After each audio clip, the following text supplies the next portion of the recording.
1,000 owners get out of the timeshare.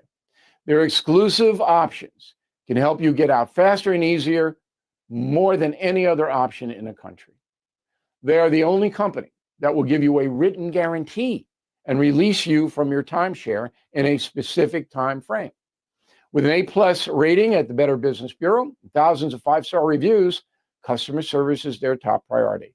For free consultation and a guaranteed solution, please call 855-551-7066. That's 855-551-7066, or go to LoneStarTransfer.com. Attention Chesterfield, your beverage destination has arrived. Introducing the all-new Save On Liquor and Wine Chesterfield, a massive 30,000 square foot paradise. Step inside our walk-in humidor featuring the largest selection of premium cigars anywhere. From craft beers to fine lines, top shelf liquors to trendy spritzers. We got it. Competitive prices, knowledgeable staff, and an unbeatable selection. Visit the new Chesterfield Airport Road location today, one of our many stores across Missouri and Illinois, or at saveonliquor.com.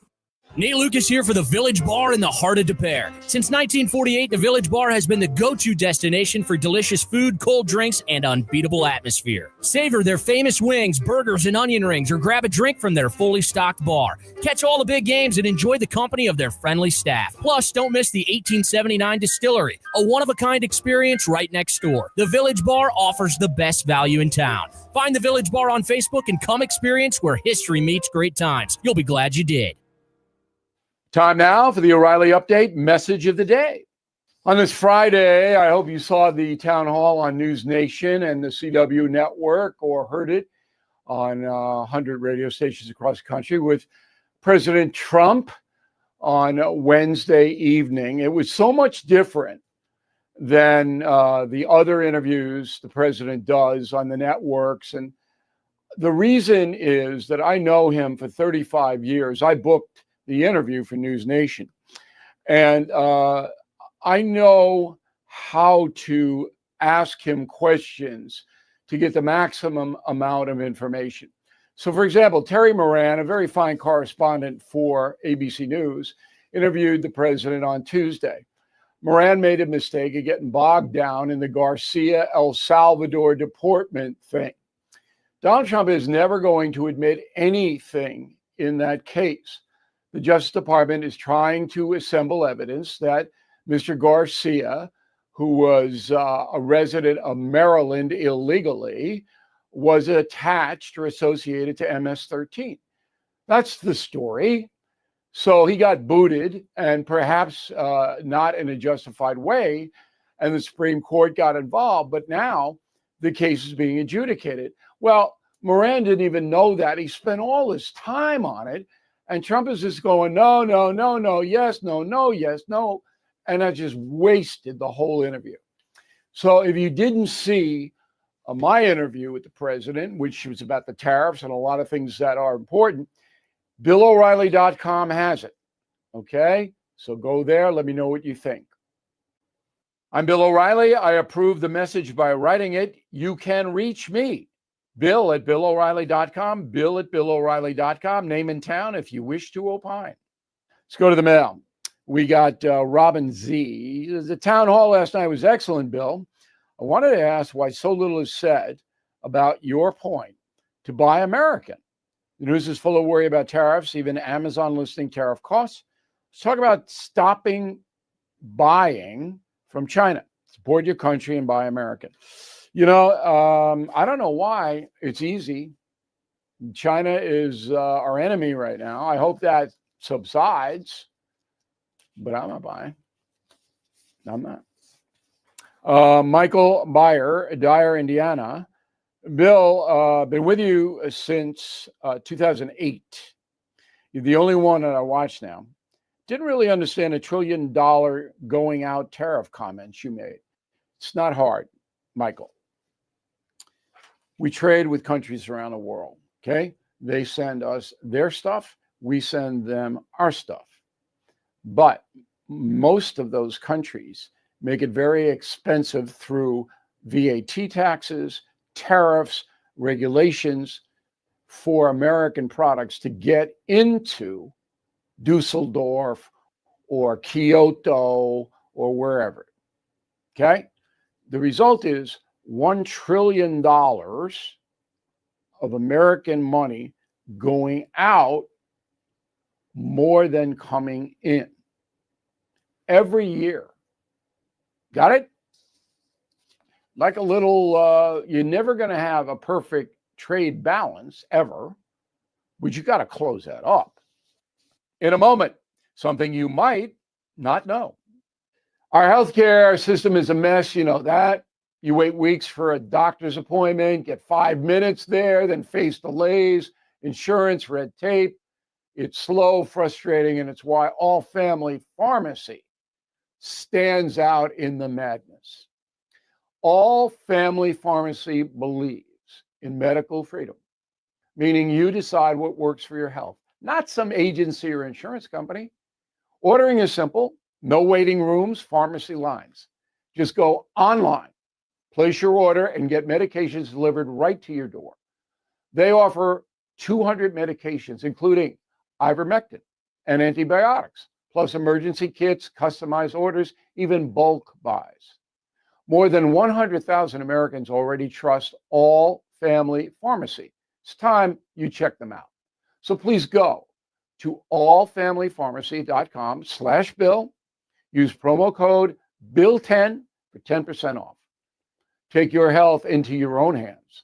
That's allfamilypharmacy.com/Bill, code BILL10. No pain, don't Rhino, go Rhino Shield. Never paint your house again. Rhino Shield. Never paint again with Rhino Shield. Listen to what a couple of happy customers have to say. My family's business is over 10,000 square feet, and it did not have the curb appeal I wanted. Our building was really faded. You came out, you gave me all of these options that would fit my building. I don't want to have to paint my building again. 25 years is a long time to not have to worry about the outside maintenance of your building as far as paint. That's a no-brainer. That's why Rhino Shield worked for me. What a wonderful job they did. It's beautiful. They were very thoughtful, kind, considerate guys. Appreciate all the work that these two young men did. Call Rhino Shield, 877-25-RHINO, 877-25-RHINO, or 877-25rhino.com. See what we did there? Genius. Tell them, ladies. No pain, don't Rhino, go Rhino Shield. Never paint your house again. Rhino Shield. Now the O'Reilly Update brings you something you might not know. 160 years ago today, President Andrew Johnson offered a $100,000 reward for the capture of Confederate President Jefferson Davis. The announcement began one of the biggest manhunts in U.S. history. Here is the story. The Civil War ended in the spring of 1865 when Robert E. Lee surrendered his army to Union General Ulysses S. Grant. 6 days later, President Abraham Lincoln was shot dead by Southern sympathizer John Wilkes Booth. Vice President Andrew Johnson was immediately sworn into office. Believing the plot against Lincoln was part of a larger conspiracy, Johnson offered $100,000 for the capture of Confederate leader Jefferson Davis and his cohorts. That's the modern equivalent of almost $2 million. Hoping to obtain the bounty, thousands of Union soldiers dispersed across the South. Davis went into hiding. On May 9th, the 56-year-old rebel leader and his family were found on a farm in southern Georgia. Desperate, the Confederate president put on his wife's clothing, ran towards a muddy creek. There, he was detained by Northern soldiers who were not eligible for the cash bounty because of their active service. They didn't get any money. Jefferson Davis was then transported to Fort Monroe in Virginia, where he remained a prisoner for 2 years. Though he was indicted for prison, Davis never went to trial. At the time, the federal government was focused on Reconstruction. Fearing another Southern rebellion, Jefferson Davis was released in 1867. He relocated to the Mississippi coast, where he wrote 2 memoirs about the Civil War. There he died on December 6th, 1889, at the age of 81. And here's something else you might not know. Though Davis was stripped of his nationality, he eventually got it back. He became a U.S. citizen again in 1978. That's when Congress passed a resolution to posthumously restore Davis's citizenship. President Jimmy Carter signed the bill stating, quote, "It is time to put the division of the Civil War behind us." Back after this. Hey, homeowners, if you haven't checked your home's title, aka your legal proof of ownership, it could already be stolen. Scammers target your equity, steal your title by forging just one document. Then they can take out loans or sell your home, all without you knowing. So you need to find out today if you are already a victim. Use promo code BILL at HomeTitleLock.com to make sure your title is still in your name. You'll also get a free title history report, plus a free 14-day trial of their $1 million triple lock protection. That's 24/7 monitoring of your title, urgent alerts to any changes, and if fraud should happen, they'll spend up to $1 million to fix it.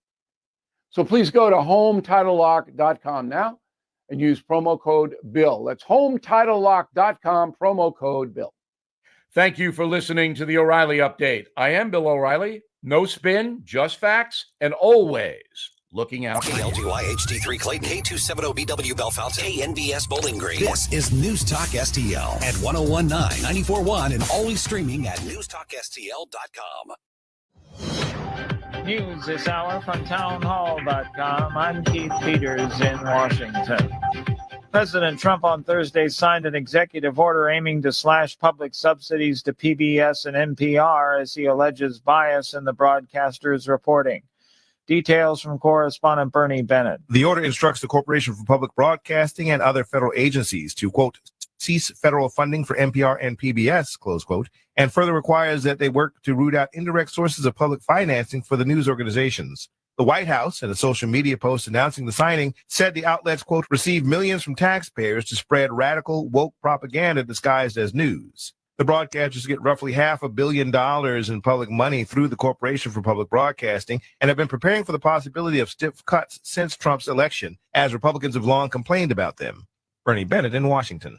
The U.S. is sending out mixed signals on how the Russia-Ukraine war could possibly end. What's emerged so far from the Washington-led effort to end the war in Ukraine suggests a deal that seems likely to be favorable to Russia. Since January, President Donald Trump has rebuked Ukrainian President Volodymyr Zelensky, echoed Kremlin talking points, and suggested Kyiv would have to surrender territory and forgo NATO membership. Speaking after the deal was signed, Tammy Bruce, the State Department spokesperson, said it's now up to Ukraine and Russia to decide how to end the war. Now is the time that they need to present and develop concrete ideas about how this conflict is going to end. It's going to be up to them. I'm Lawrence Brooks. Idaho State Police say 7 people died and 8 were injured after a pickup truck and a tour van collided in eastern Idaho near Yellowstone National Park. Police said in a press release that the crash happened Thursday night on a highway near Henry's Lake State Park. On Wall Street, the Dow up by 564 points. More on these stories at townhall.com. You heard me talk about Relief Factor and how so many people enjoy a better, more pain-free life because of it. If you're dealing with everyday pain, it makes sense you'd want to try it first. Well, Relief Factor makes that pretty pain-free too with their 3-week quick start kit for only $19.95, less than $1 a day. Relief Factor is a daily supplement that fights pain naturally. Relief Factor doesn't just mask pain temporarily, it helps reduce or eliminate pain. Visit relieffactor.com or call 1-800-4RELIEF, 800-4RELIEF for Relief Factor. Are you having trouble hearing? Hearing loss can devastate the quality of your life. Now, there's an affordable fix for you or your loved one. Rated the best hearing aids of 2025 by Forbes Health, Audion Hearing has the highest quality hearing aids at the lowest prices, starting at just $98 a pair. I actually like them better than my old $5,000 hearing aids. I could not believe how my hearing and life changed. Join over 1 million happy customers by going to audionhearing.com. That's AUDIEN hearing.com. From the Michael's Flooring Outlet Weather Center. A huge evening in downtown St. Louis with the Blues, Battlehawks, and Cardinals all in action. Let's be ready for some scattered showers, maybe a rumble of thunder or two. Nothing severe. The rain looks pretty spotty. We'll be in the 60s at game time. Then mainly dry overnight, down to 52 for the low. Saturday's cool and damp, mostly cloudy, scattered rain, a high of 63. Similar temperatures for Sunday with a slightly lower rain chance. That's your first alert forecast. I'm meteorologist Matt Shane. This hour of News Talk STL is brought to you by Stifel, serving investors for over 130 years. Contact your Stifel financial advisor at stifel.com.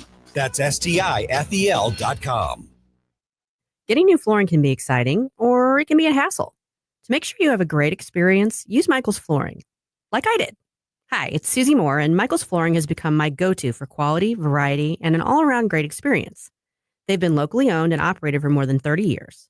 Carpet, hardwood, laminate, ceramic tile, natural stone, luxury vinyl, it doesn't matter. Michael's Flooring is ready to help.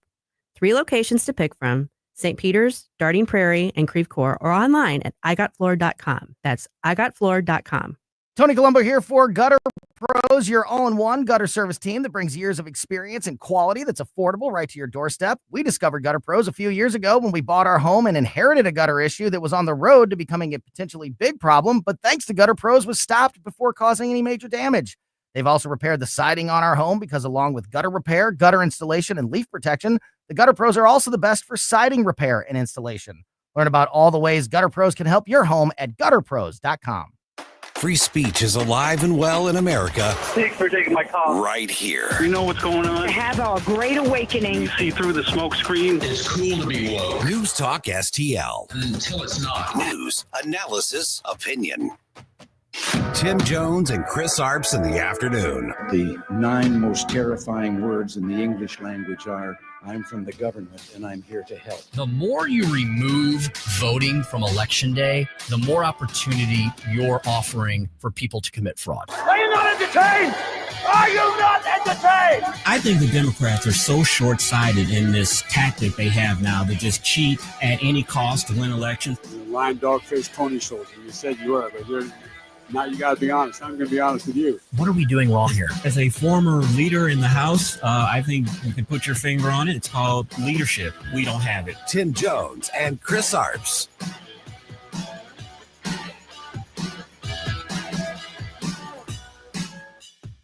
Developing overnight, President Trump has signed an executive order for the Corporation for Public Broadcasting to cut money for National Public Radio and the public broadcasting system.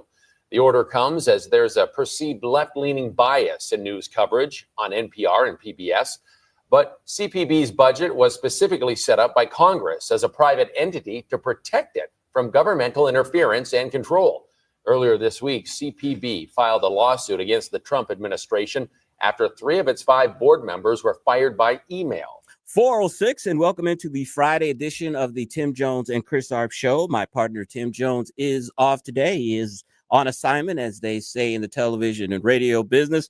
In studio with me, if you are watching, the legend is with me, Larry Connors. He is here. Thank you. I appreciate very it. early for his show that starts at 6. I grabbed him while he was doing his preparation. So, Larry, thank you for coming in. Thank you. Larry. Yes, sir. Big Bird and Ernie. Yeah. Are going to lose their funding. Talk about that. Pluck some feathers. I mean, you know what? You should get funding. I should get funding. I mean, and they have had some great programs on PBS and NPR, All Things Considered sometimes. And wait, what's the other one? And then you have the Downton Abbey and some others like. There've been some good programming on there. I will agree with that. But then they get into their little mixes and they start every time trying to find a way to shoot down not just Trump, but Republicans and conservatives.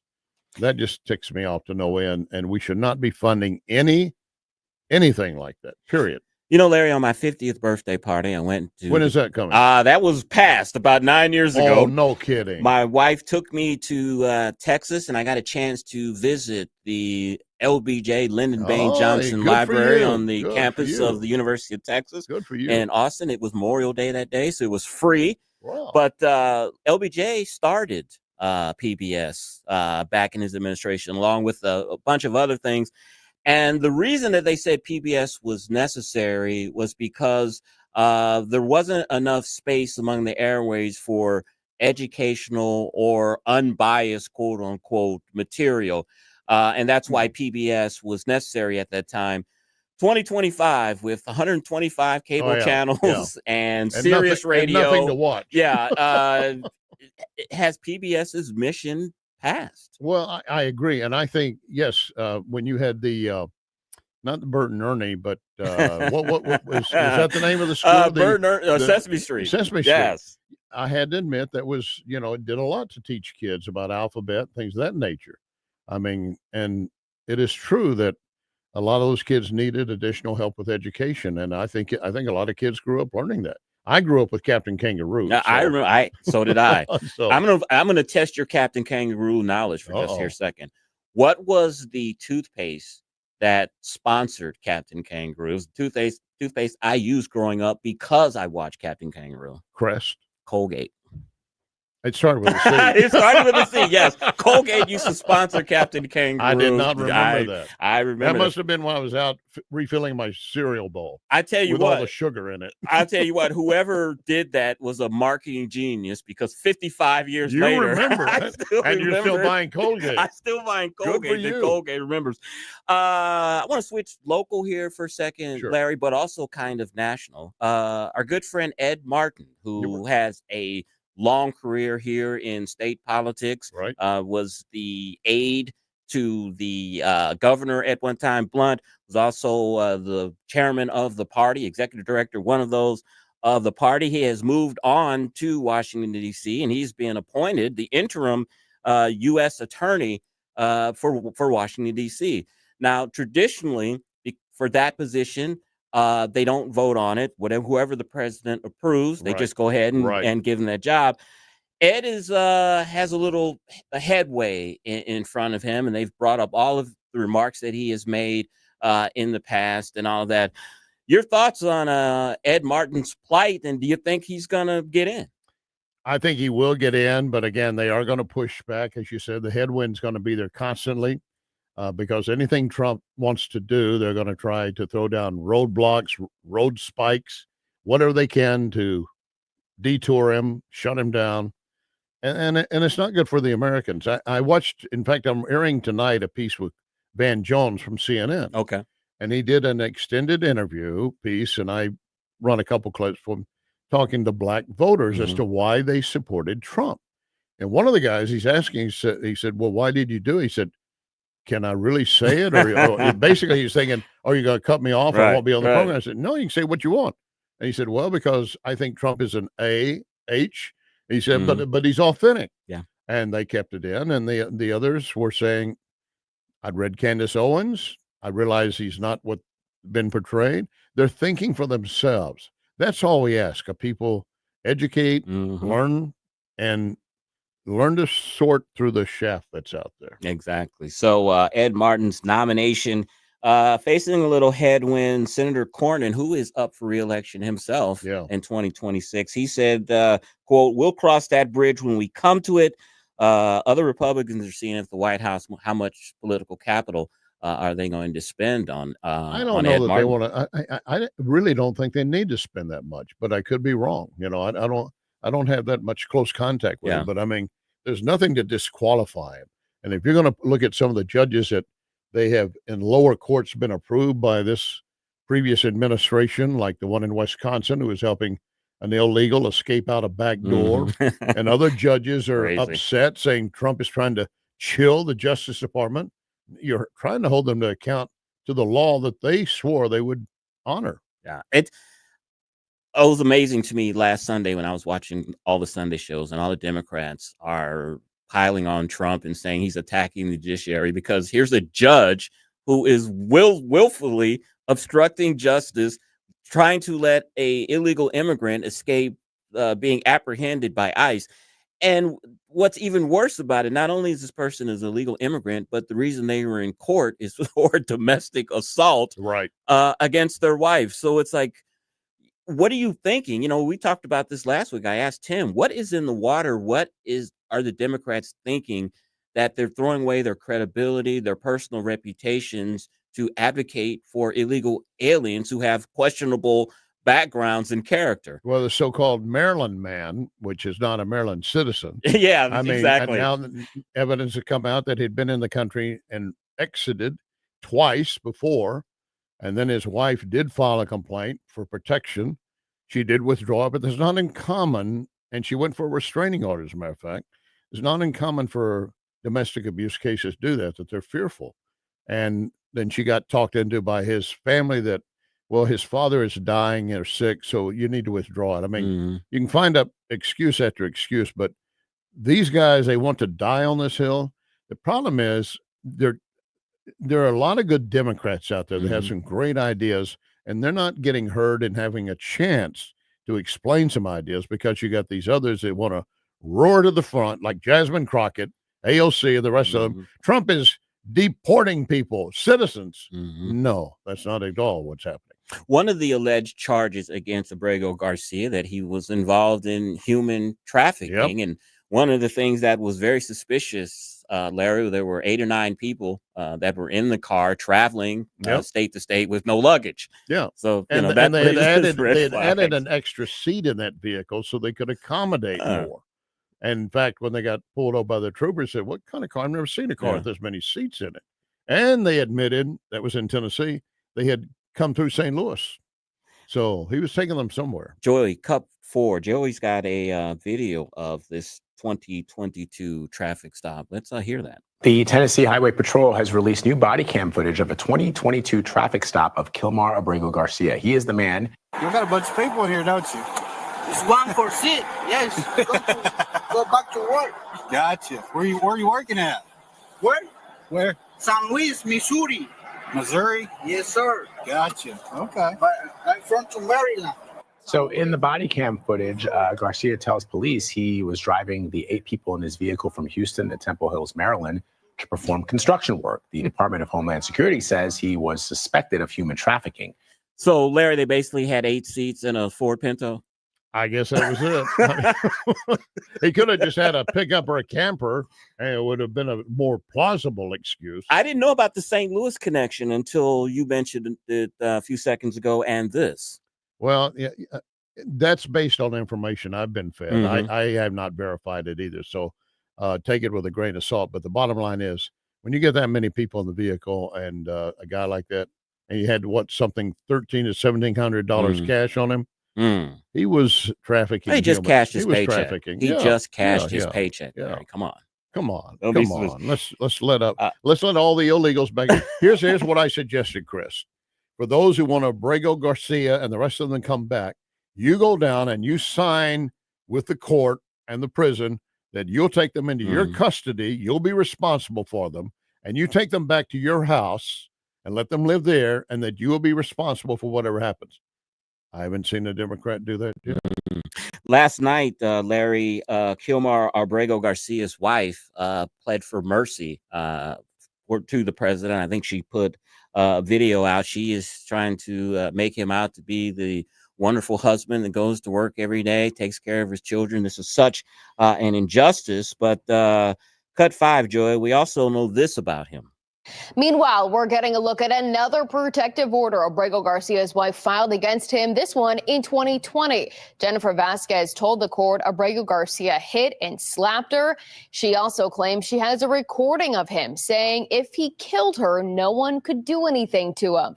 About a week later, Vasquez filed to rescind that petition, saying Abrego Garcia agreed to continue counseling, and if he did not, he would sign divorce proceedings. This is who Senator Chris Van Hollen and 7 other United States Congress people, this is who they're putting their reputation on the line for, is this guy. Well, again, if they want to go down there and sign for his release and say they'll take him into their custody and take him at his house and be responsible for them, but they're not going to do that.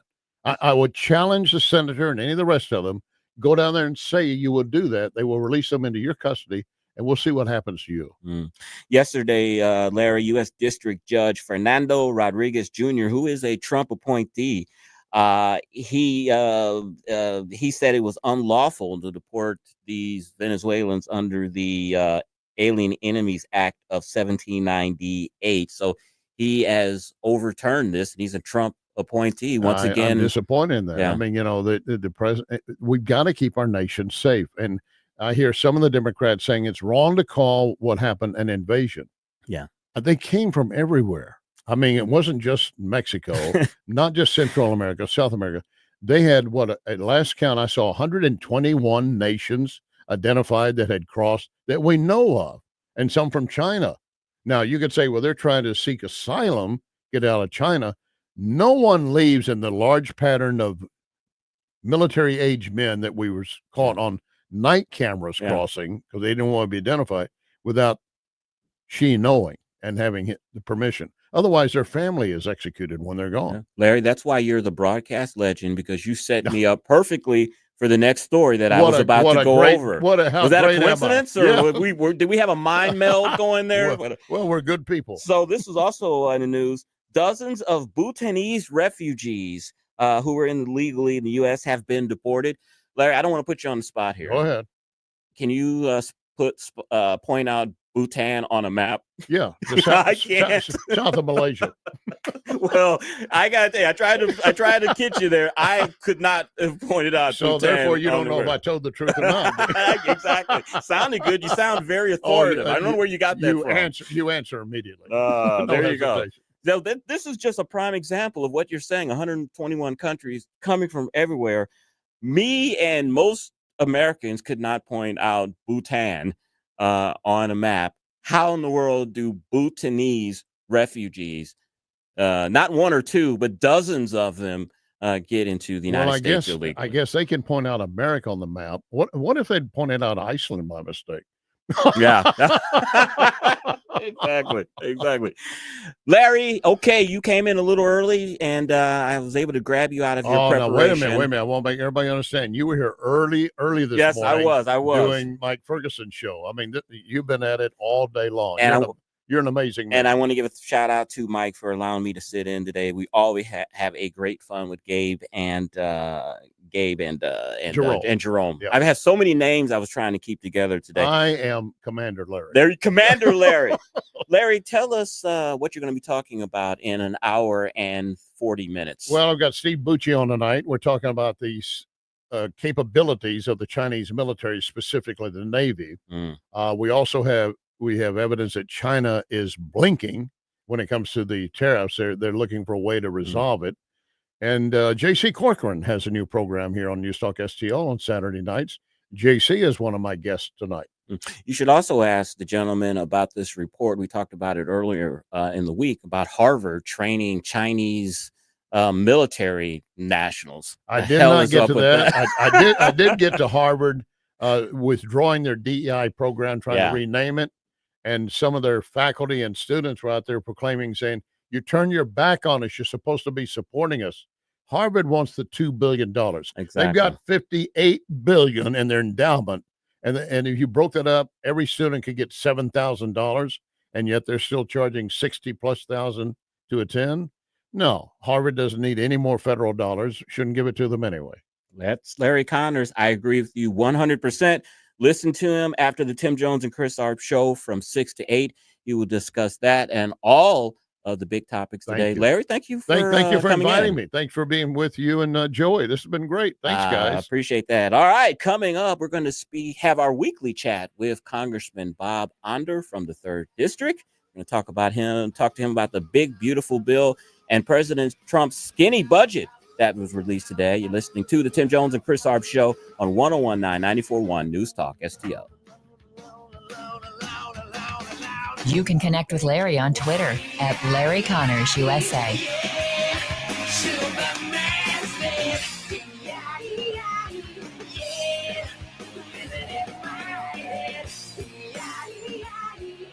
Up in the sky, look, it's a bird, it's a plane, it's Superman!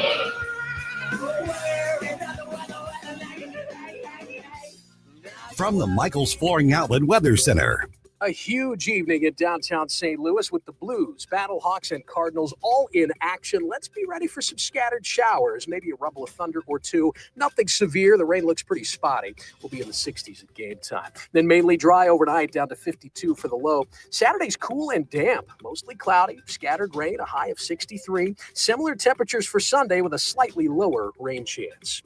That's your first alert forecast. I'm meteorologist Matt Chambers. Hey everybody, it's your buddy Todd Showalter from the Right Mind Show, along with my buddy Joey V. And remember, we're not on just Saturdays at 5, now we're on Sundays at 2. Putting the fun in our dysfunctional world. It's the Right Mind Show with Todd Showalter.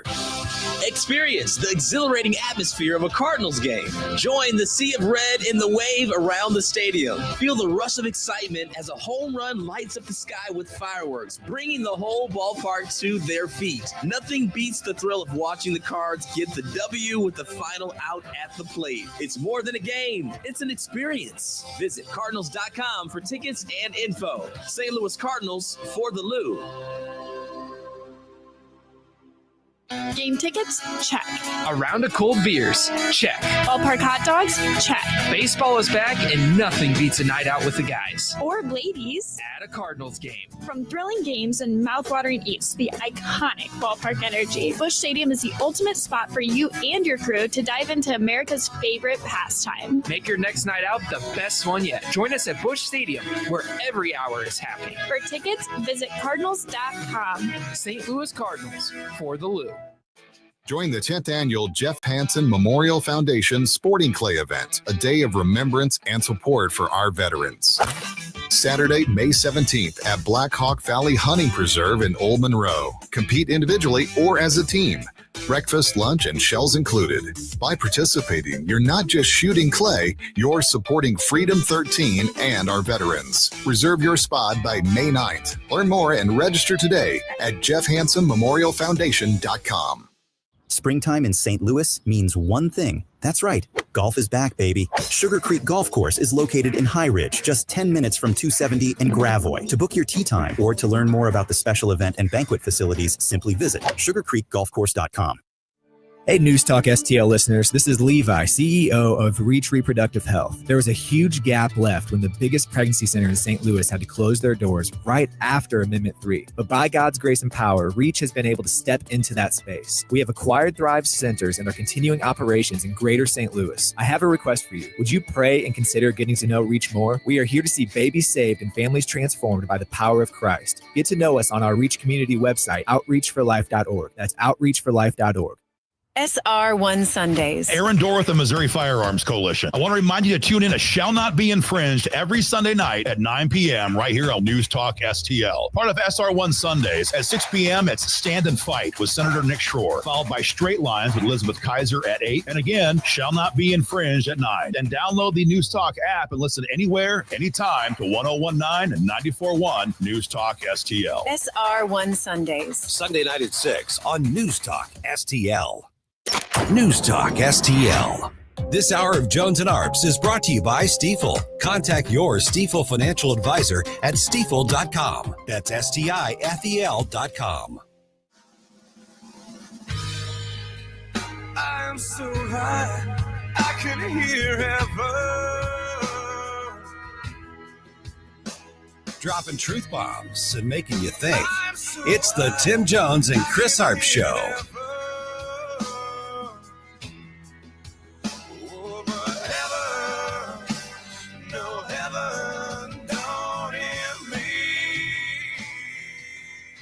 Also, we have Dr. Phil McGraw. Where's Dr. Phil? Oh, you are so big. Come here, Phil. Mr. President, I can't tell you, first off, how proud I am to see religion coming back to the White House. God bless you. God bless you for doing this. And let me tell you, it's not a popular thing to do in America.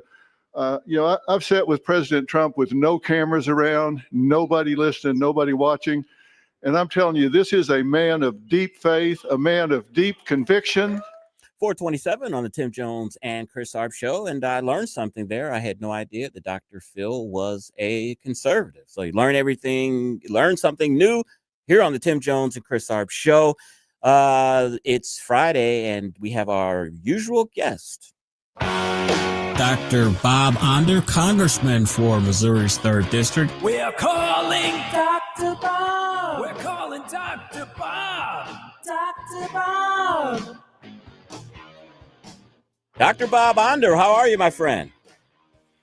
I'm doing great. It's great to be back, Chris. Did you know Dr. Phil was a conservative? I had no idea. I had the inkling that he was. I think over the years he's had a handful of conservative tweets. And, if you watched his show, which I did not very often, he did have a certain amount of just common horse sense to some of the advice he would give people. A lot of times people would be doing something really like wacky and stupid, and he'd ask, well, how's that working out for you? In other words, just kind of a common sense approach to what he does.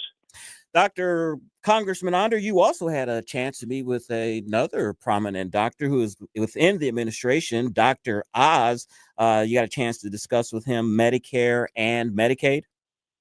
Yes, we did. Yes, especially Medicaid, since that is the topic of the hour. And, I'll tell you, if you cannot find waste, fraud, and abuse in the healthcare system in the United States today, you are not looking very hard. And we discussed that. Dr. Oz met with the Doctors Caucus, the Republican Doctors Caucus in the U.S. House of Representatives, and I was very impressed. I had not met Dr. Oz before. It was a relatively short meeting, and we're going to meet again in the next couple of weeks because we didn't cover all the topics we wanted to broach. But I think, look, it's going to be really important as part of this reconciliation bill, the so-called Big Beautiful Bill, that part of that include Medicaid reform. We spend 50% more on Medicaid today than we did in pre-COVID era just a few short years ago. And so things like checking eligibility, work requirements for the able-bodied working age adults, not only is that important to help us move toward a balanced budget, but it's also important to get people back into the workforce and really preserve Medicaid for those who really need it, the disabled, the elderly, pregnant women, children. So, I think Dr. Oz shares House Republicans' goals with regard to our healthcare programs.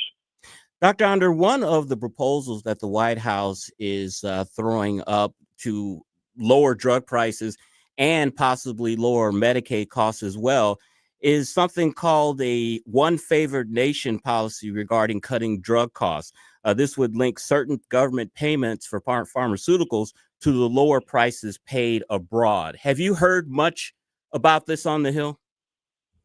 Yeah, I haven't heard a lot about it. No, I haven't heard it discussed. As you know, since I was sworn in on January 3rd, a lot of the oxygen in the room has been sucked out by the work on the reconciliation bill, the Big Beautiful Bill, as we call it, and I haven't heard about this most favored nation proposal discussed as part of our reconciliation bill, but I'm interested in learning more about it.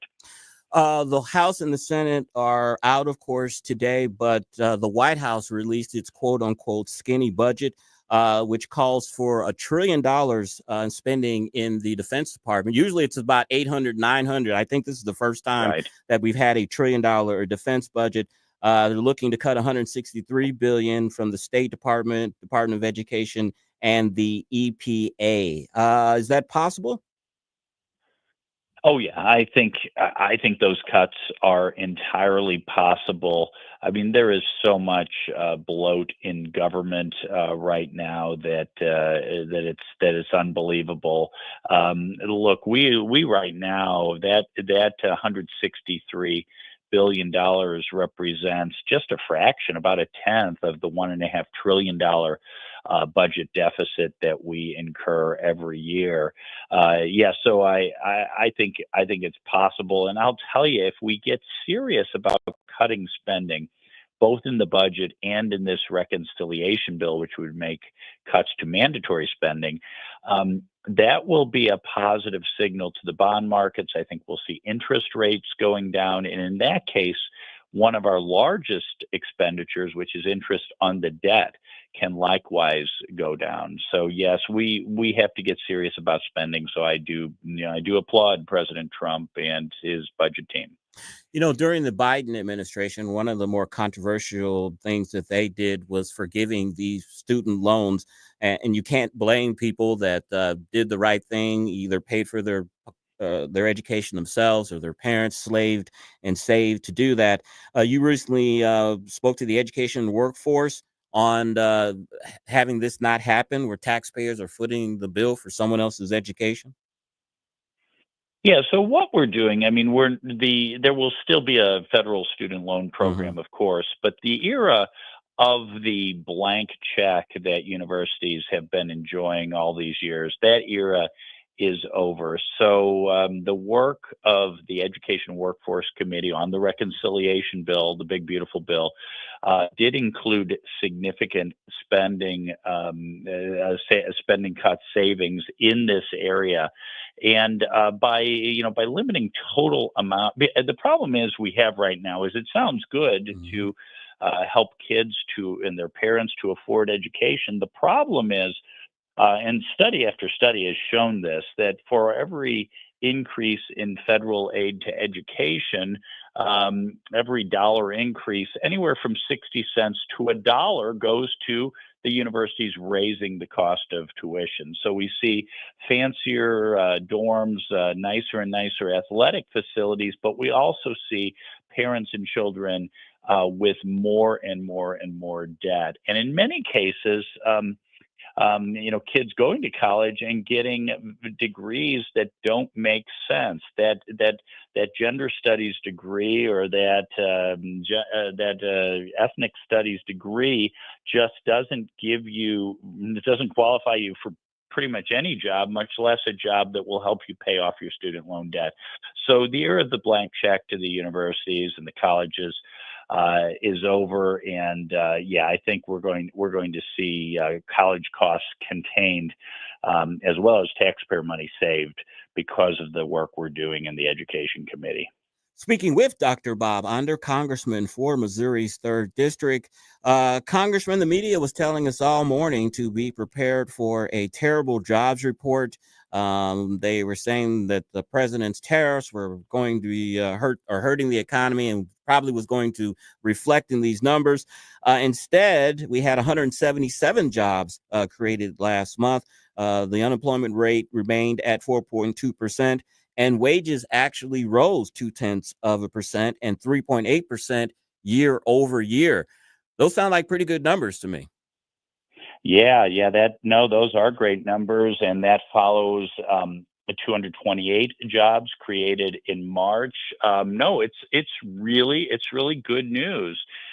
And the GDP, the GDP drop earlier this week, which was very modest, that was really almost solely because of the increase in imports because of businesses trying to get ahead of the tariffs. So really low inflation, high employment, high job creation. I think it's all good news for the economy. I think it's a testimony to the success of the Trump administration, as well as his other successes, such as security and securing the border. Exactly. This week was the National Day of Prayer. That's something that I first really started hearing about or paying attention to it during the Ronald Reagan years. I am dating myself here, but talk about the importance of the National Day of Prayer. And I think I mentioned this yesterday. I think we're probably the only Western nation, Christian nation, that still does something like that. Yeah. Unfortunately, Western civilization over the decades has become less and less religious, and this kind of the decline in practice of religion, not just Christianity, but all religions, has coincided with horrible cultural decline. So it is, it is wonderful that we still do celebrate the National Day of Prayer in the United States.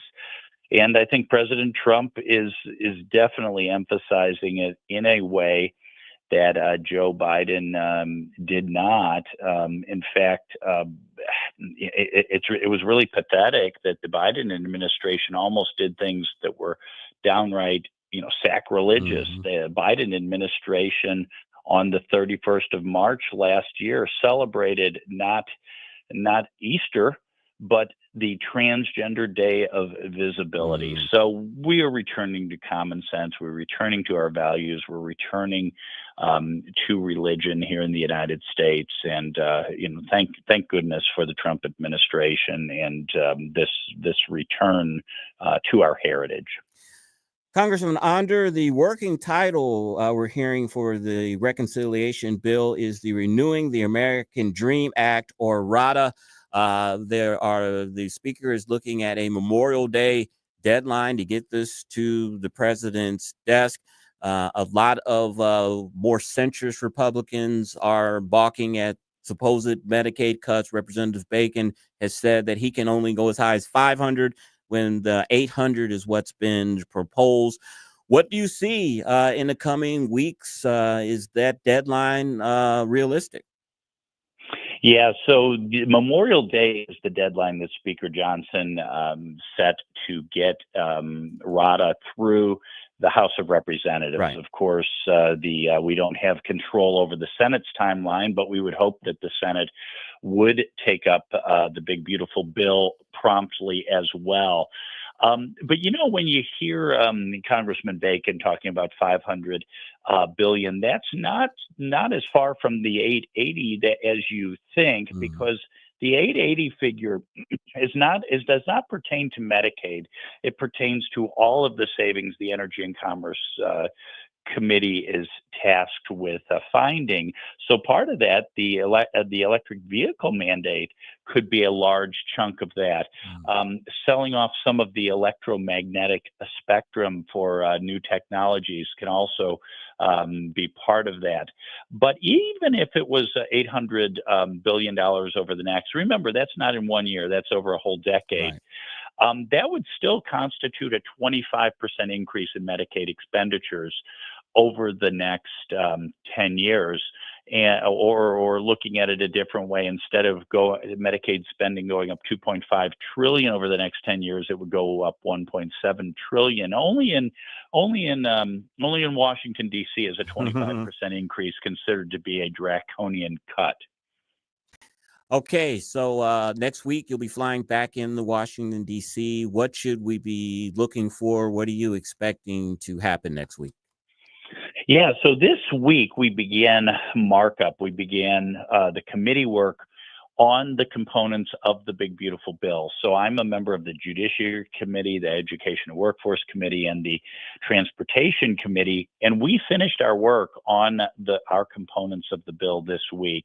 What we'll be looking for next week is the work of the Education and Commerce Committee, which has, as the name implies, the Energy and Commerce Committee, which, as the name implies, has jurisdiction over energy policy and also over Medicaid. So that's going to be very important. And likewise, we're going to be looking at the work of the Ways and Means Committee, which is the main tax writing committee in the U.S. House of Representatives. So that the developments there are going to be really important and really closely watched. And again, if we're going to get this done by Memorial Day, we're going to have to get to work next week in those committees. Little inside baseball here, Congressman. Are there talks currently between Senate and House Republicans on this bill, or is it looking like the House is going to pass the bill and then it goes over to the Senate and they decide what they want to do? Are there negotiations going on currently between the House and Senate? I guess what I'm asking. Yeah, no, there really are. And in fact, when we were working on our components of the bill, again, my committees weren't quite as controversial as what's going on in energy and commerce, for instance. But yes, we our folks were in constant communication with the Senate, their counterparts in the Senate. So hopefully by the time we get the bill out of the House, the Senate will be on the same page and we'll get it done. But you never know with politicians, Chris. Exactly. And that is Dr. Bob Onder, congressman for Missouri's 3rd District. His House website is onder.house.gov. On X, he's at Bob Onder MO. Congressman, thank you so much for your time as always. And we look forward to speaking with you again next Friday to get an update. All right. Thanks, Chris. Have a great weekend. Thank you so much. 442, Chris's Corner coming up. The Democrats think they know what's wrong with Senator Fetterman. He has kind of gone off the reservation, and they think they know why. It's not very flattering. I'll tell you that next on the Tim Jones and Chris Arps Show on 1019 94.1 News Talk STL.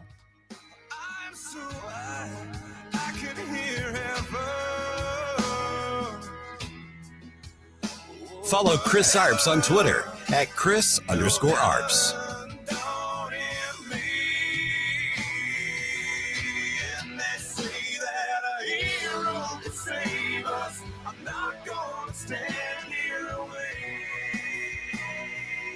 Hey, Freak Show, you're going nowhere. I got you for 3 minutes. 3 minutes of heat time. From the Michaels Flooring Outlet Weather Center. A huge evening in downtown St. Louis with the Blues, Battlehawks, and Cardinals all in action. Let's be ready for some scattered showers, maybe a rumble of thunder or two. Nothing severe. The rain looks pretty spotty. We'll be in the 60s at game time. Then mainly dry overnight, down to 52 for the low. Saturday's cool and damp, mostly cloudy, scattered rain, a high of 63. Similar temperatures for Sunday with a slightly lower rain chance. That's your first alert forecast. I'm meteorologist Matt Chambers. On the next Larry Connors, USA. Special guest today, J.C. Corcoran. Oh, this is going to be a fun interview. Don't miss it. Larry Connors, USA. Now, weeknights 6 until 8 on News Talk STL. Heading into the weekend, all you weekend warriors, I know many of you are that, you're going to be experiencing all sorts of aches and pains come early next week. Why don't you just make your appointment right now at Comprehensive Chiropractic and Sports Performance. You can find them 24/7 on the internets at chiropractic.com, Comprehensive Chiropractic at chiropractic.com. Went there recently, had some horrible, just ongoing, never-ending elbow tendonitis pain. Golfer's elbow, tennis elbow. For me, it's golfer's elbow. Let me tell you, folks, it's just about almost entirely gone after one treatment. I'm going back again for a follow-up. But, I mean, miracle workers, I don't know. They're just fantastic at Comprehensive Chiropractic. Yes, they do the building blocks of chiropractic. That's just one of the many foundational things they do. They've helped me recover from day-to-day aches and pains on numerous occasions. And that elbow pain. They also work on knee pain, ankle pain, back pain, neck pain. Wherever that annoying, just debilitating part of your body that's just giving you endless grief, they can take care of it. Trust me, I am proof positive of that. And they can help out young folks, older folks, everybody in between. They've got the Studio Health and Wellness Center with the Pilates and yoga classes. They got the specialized licensed massage therapists.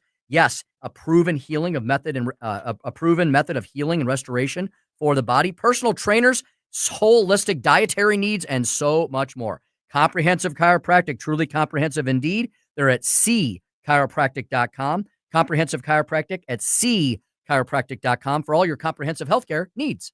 Hey, it's Vic, and I'm here with Kathy Connor at Connor Roofing. Kathy, what makes Connor Roofing different? Hey, Vic. I'm glad that you asked. I think that what really sets Connor Roofing apart is our relationship with our customers. It's very important to us to develop that trust with the homeowner. This is what has allowed us to serve our friends and our neighbors in the St. Louis area for 30 years. Whether we are doing a roof or a gutter repair or even a full replacement, you can count on Connor for quality service and workmanship. Thanks, Kathy. To find out more, visit them at connorroofing.com. That's CONNER roofing.com. Mom deserves something special this Mother's Day, and News Talk STL wants to help make it happen. Come give your mama a kiss. Register now for your chance to win amazing prizes for mom, including gift cards from Romantique Jewelers, Freddy's Market, and Mario's Donut Restaurant. Happy Mother's Day, Mom. Winners will be notified by email May 8th, just in time for Mother's Day. Register now at newstalkstl.com or via the new News Talk STL mobile app. To our brave police officers and first responders, we say thank you for risking your lives to protect us. To all the incredible volunteers who've joined hands with the David Dorn Foundation to raise funds for equipment and services, we extend our heartfelt gratitude. We stand strong with our volunteers who give their time, talent, and dedication as a shield of support for those who rush into danger. The David Dorn Foundation gives a big thank you from our heart to yours. Visit dornfoundation.com and join as a volunteer. I'm Danny Cohn, President and CEO of the Jewish Federation of St. Louis. This past week, the Jewish holiday of Yom HaShoah commemorated the 80th anniversary of the Holocaust and remembered the 6 million Jews who were murdered by the Nazis in World War II. As Jews, when we recall the atrocities of the Holocaust, we say, never again. This is not a slogan or a tagline. It's a responsibility we all share to prevent the systematic hatred from going unchecked. When we work together to fight against prejudice and bigotry towards everyone, we create a better community for everyone. This hour of Jones and Arps is brought to you by Stifel. Contact your Stifel financial advisor at stifel.com. That's STIFEL.com.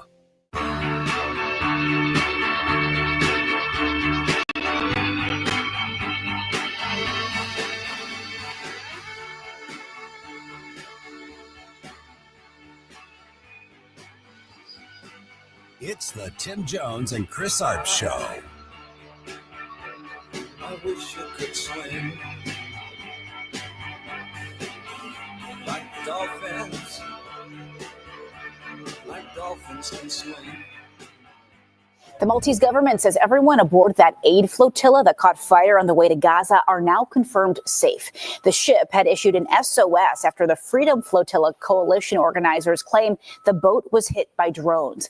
The Malta government released pictures of a tug vessel putting out the fire here on the flotilla. They say there were 16 people on board and no one was hurt. 449 on the Tim Jones and Chris Arps Show. And I had Joey play that clip regarding Gaza.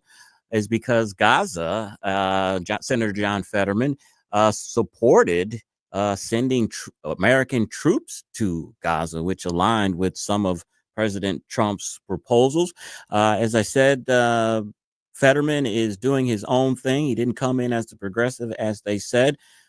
Liberals think they know what's wrong with him. We'll talk about that next on Chris's Corner. Chris's Corner is brought to you by Elite Comfort Experts. Call 636-887-0971 or EliteComfortExperts.com. Chris.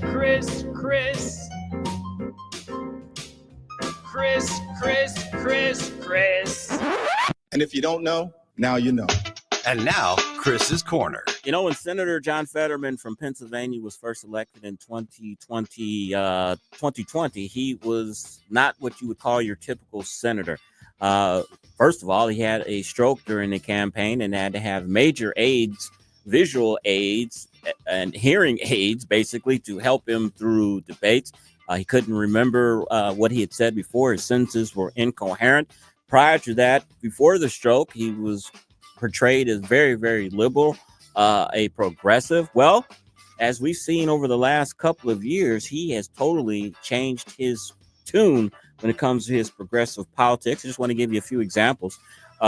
His support for Donald Trump's nominees. He supported Pam Bondi as Attorney General. He was the only Democrat to vote in favor of confirming Pam Bondi. He also expressed support for Elise Stefanik as the UN ambassador. Of course, she has her nomination has been withdrawn. He has criticized his own party. He said the Democratic Party messaging was toxic and that it was condescending and negative towards voters. And he flat out rejected the progressive label. He said he is not a progressive. He has certain left-wing positions, but he also has moderate to right-center positions as well. His voting record, he voted against the government shutdown. He was among 10 Senate Democrats who voted with Republicans to pass a funding bill that averted a government shutdown. This is a no-brainer. All Democrats should have voted for this bill, but he voted for the Laken-Riley Act. That was the act, of course, which mandates the detention of undocumented immigrants. And Fetterman was the first Senate Democrat to meet with President-elect Donald Trump after the election, and he called for a pardon for Trump in his hush money case. So, boy, he has stranded off of the reservation big time. Most political watchers would say, maybe he's just moderating his positions. Maybe he is not as left as he thought that he was now that he is in the office. Some could be cynical and say he is up for re-election in 2 years, and he saw what happened to his fellow Senator Bob Casey, who was ousted, and maybe he is feeling that he needs to head to the center a little bit to win re-election. Well, his Democratic colleagues and those in the Senate don't think that's the case. Well, let me put it this way. The Democrats don't think that's the case. New York Magazine has put out an article called All by Himself, and it details Senator John Fetterman's health struggles last year. Here's a report. Fetterman was, according to former Chief of Staff Adam Gentleson, avoiding the regular checkups advised by his doctors. He was preoccupied with the social media platform X, which he previously admitted had been a major accelerant of his depression. He drove his car so recklessly, Gentleson said, that staff refused to ride with him.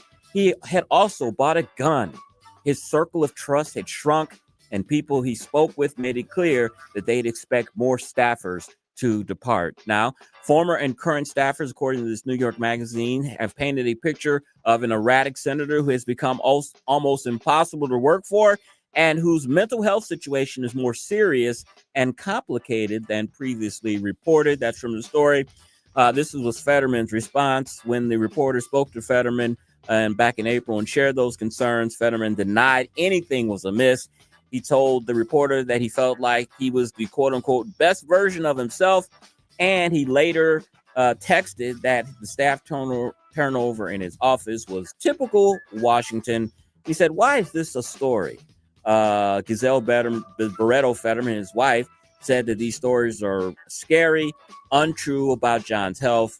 The senator has blamed these on disgruntled former staffers.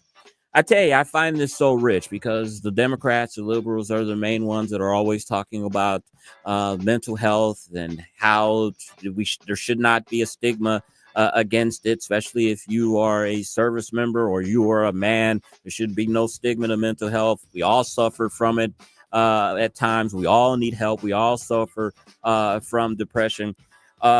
This hit piece in New York Magazine seems to be the exact opposite of that. It seems like sour grapes, that Fetterman has done a Senator Manchin on them and has not told the line when they were expecting him to be the progressive voice that he was supposed to be, and he is not. And so they're putting out little stories like this that are suggesting that maybe the reason why he has been, quote unquote, erratic in voting for Republican initiatives is because he's still depressed. He still has mental issues. I think this is sick myself. I think it's hypocritical, and it goes perfectly along the lines of what we see in modern journalism. We see a lot of unnamed sources, a lot of anonymous sources. We see that here in this story as well. I hope that the good voters of Pennsylvania see through this. I probably agree very little with Senator Fetterman's policy, but there are a few that I do agree with him. And I can support any Democrat that doesn't completely toe the line and can see common sense and not agree with some of these things that they support. So, Senator Fetterman, I support you. I hope that you are reelected, or let me change that, because Pennsylvania is kind of a purplish red state. So it's not a given that he's going to be reelected. But if he is, I hope if there's a primary against him or something, or there's a fight against him, I hope that he runs again and the Republican beats him. But I think he's good for the Senate. I don't like his dress code, of course. I wish he put on a suit.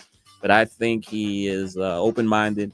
I think he's independent-minded, and we need more people like that in government, especially in the Senate and the House. And that is Chris's Corner for the day. You know, we started off the show with Larry Legend Connors, didn't give you a rundown of who we're going to be speaking with today.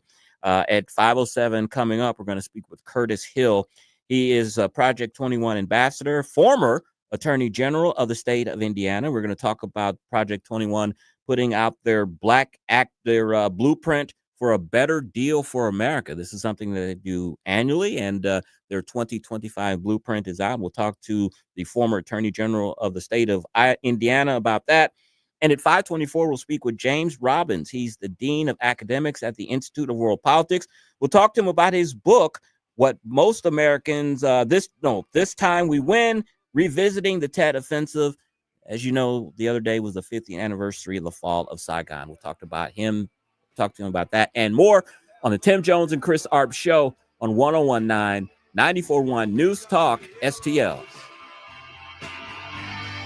Just for one day.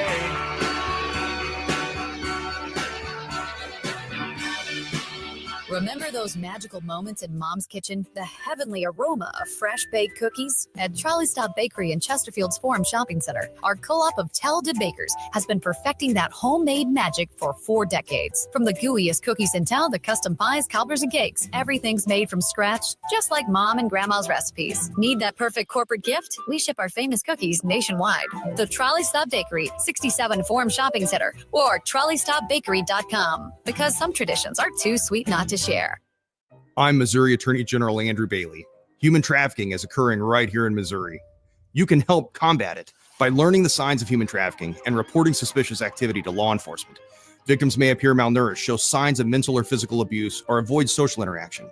If you're a victim or know someone who needs help, contact the National Human Trafficking Hotline at 1-888-373-7888 or text the word HELP to Be Free.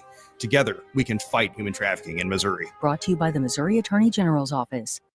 Hi, Kirk Hilsinger here, and I'm the new chairman of the St. Louis Republican Central Committee. I invite you to our meetings that take place the first Thursday of every month at 3710 Hampton Avenue. You can stay connected with us to learn more about how you can get involved, make your voice heard, and contribute to our shared goals. Together, we can make a difference in the city of St. Louis and the state of Missouri. For more info, visit our new website at stl-gop.com. That's stl-gop.com. Paid for by St. Louis City Republican PAC. Curtis Farber, Treasurer. JC's got a new Saturday night show. You should call that radio station and let him have it. It's JC's Wayback Machine. 3 big hours of great tunes from the 90s, 80s, and 70s. Plus bits and pieces that'll take you back to the best years of your past. The stinking Mets are in town this weekend. We'll revisit the Pond Scum days. Plus, it's Cinco de Mayo weekend. And our A-list interview is with Kenny Loggins, presented by the Weber Automotive Group. It's JC's Wayback Machine. Every Saturday night, 6 to 9. On News Talk STL. KLGY HD3 Clayton, K270BW Belfast, KNBS Bowling Green. This is News Talk STL at 101.9, 94.1, and always streaming at newstalkstl.com. This hour from townhall.com. I'm Keith Peters in Washington. China's Commerce Ministry said Friday that Beijing is evaluating multiple approaches by the Trump administration for trade talks, but steep tariffs imposed by Washington must go. A ministry statement reiterated China's stance that is open to talks, but also that Beijing is determined to fight if it must. It said one-sided tariffs of up to 145% remain an obstacle, undermining trust. The statement cited an unnamed ministry spokesperson as saying that Beijing had taken note of various statements by senior U.S. officials indicating a willingness to negotiate over tariffs. But it emphasized that China would regard overtures without a change in President Donald Trump's sharp tariff hikes as insincere. Bernie Bennett reporting. The Trump administration is asking the nation's high court to rule on legal protections for Venezuelan migrants. The Trump administration is asking the Supreme Court to temporarily strip legal protections from 350,000 Venezuelans. The Justice Department wants the high court to put on hold a ruling from a federal judge that kept in place temporary protected status for Venezuelans that would have expired in April. That status allows people in the U.S. to live and work legally because their home countries are considered unsafe for their return. A federal appeals court earlier rejected the administration's request. Mike Hempen, Washington. The White House has released President Trump's 2026 budget proposal. It seeks to slash, if not zero out, spending on many government programs. Trump's plans aim for cuts to child care, disease research, renewable energy, and peacekeeping abroad. On Wall Street, the Dow down up by 564 points. The Nasdaq rose 267. The S&P advanced 82. More on these stories at townhall.com. Healthcare is complicated. It doesn't have to be. If you don't love how your health insurance works, maybe it's time to leave traditional health insurance behind. Take charge of your healthcare with Christian Healthcare Ministries. CHM offers you flexibility. Enroll anytime, choose your own provider, and select the program that fits your needs and budget. CHM is the original faith-based way of taking care of your medical bill costs. Learn more at chministries.org/wellness. You heard me talk about Relief Factor and how so many people enjoy a better, more pain-free life because of it. If you're dealing with everyday pain, it makes sense you'd want to try it first. Well, Relief Factor makes that pretty pain-free too with their 3-week quick start kit for only $19.95, less than $1 a day. Relief Factor is a daily supplement that fights pain naturally. Relief Factor doesn't just mask pain temporarily, it helps reduce or eliminate pain. Visit relieffactor.com or call 1-800-4RELIEF, 800-4RELIEF for Relief Factor. Here's the one. From the Michaels Flooring Outlet Weather Center. A huge evening in downtown St. Louis with the Blues, Battlehawks, and Cardinals all in action. Let's be ready for some scattered showers, maybe a rumble of thunder or two. Nothing severe. The rain looks pretty spotty. We'll be in the 60s at game time. Then mainly dry overnight, down to 52 for the low. Saturday's cool and damp, mostly cloudy, scattered rain, a high of 63. Similar temperatures for Sunday with a slightly lower rain chance. That's your first alert forecast. I'm meteorologist Matt Chambers. This hour of News Talk STL brought to you by Chris Cooper and Serenity Wealth Management. Discover little-known strategies that could be the difference between choosing the care you deserve or having someone else decide it for you. Get a free copy of Chris's book at serenityltc.com. Hey, Jamie Allman here for Patriot Heating and Cooling. When your home's comfort is on the line, you need a team you can trust. That's why I recommend Patriot Heating and Cooling, St. Louis's trusted team of HVAC experts. These pros make customer service their number one priority, whether it's a summer breakdown or a winter emergency. Booking your service couldn't be easier. Just visit callpatriothvacstl.com or call 314-527-2722. Patriot Heating and Cooling. Comfort every day, the Patriot way. Need help navigating Medicare? The Westhoff Agency is here to assist. Hi, I'm Debbie Westhoff with Westhoff Agency. We have helped hundreds of people just like you navigate Medicare options. Our team of experts makes the process simple and stress-free. Let me, Debbie Westhoff, be your personal Medicare guide, walking you through each choice to find the coverage that truly fits. Visit westhoffagency.com for more information. That's westhoffagency.com. Westhoff Agency is your trusted Medicare partner.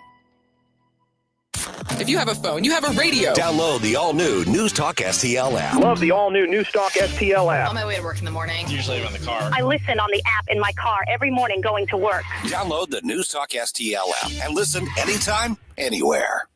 Tim Jones and Chris Arps in the afternoon. The 9 most terrifying words in the English language are, I'm from the government and I'm here to help. The more you remove voting from Election Day, the more opportunity you're offering for people to commit fraud. Are you not entertained? Are you not entertained? I think the Democrats are so short-sighted in this tactic they have now to just cheat at any cost to win elections. You're a lying dog-faced pony soldier. You said you were, but now you got to be honest. I'm going to be honest with you. What are we doing wrong here? As a former leader in the House, I think you can put your finger on it. It's called leadership. We don't have it. Tim Jones and Chris Arps.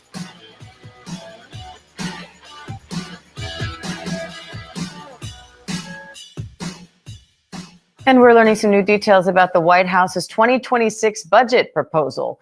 President Trump's wish list is topped by $163 billion in spending cuts to education, foreign aid, and environmental protection. It also includes a massive 13% boost in defense spending. 506 on the Tim Jones and Chris Arp show. And as we all know, $163 billion is a rounding error in a $6 trillion budget. Welcome back. Very excited to speak with Curtis Hill. He's a fellow Project 21 ambassador and he's a former attorney general of the state of Indiana.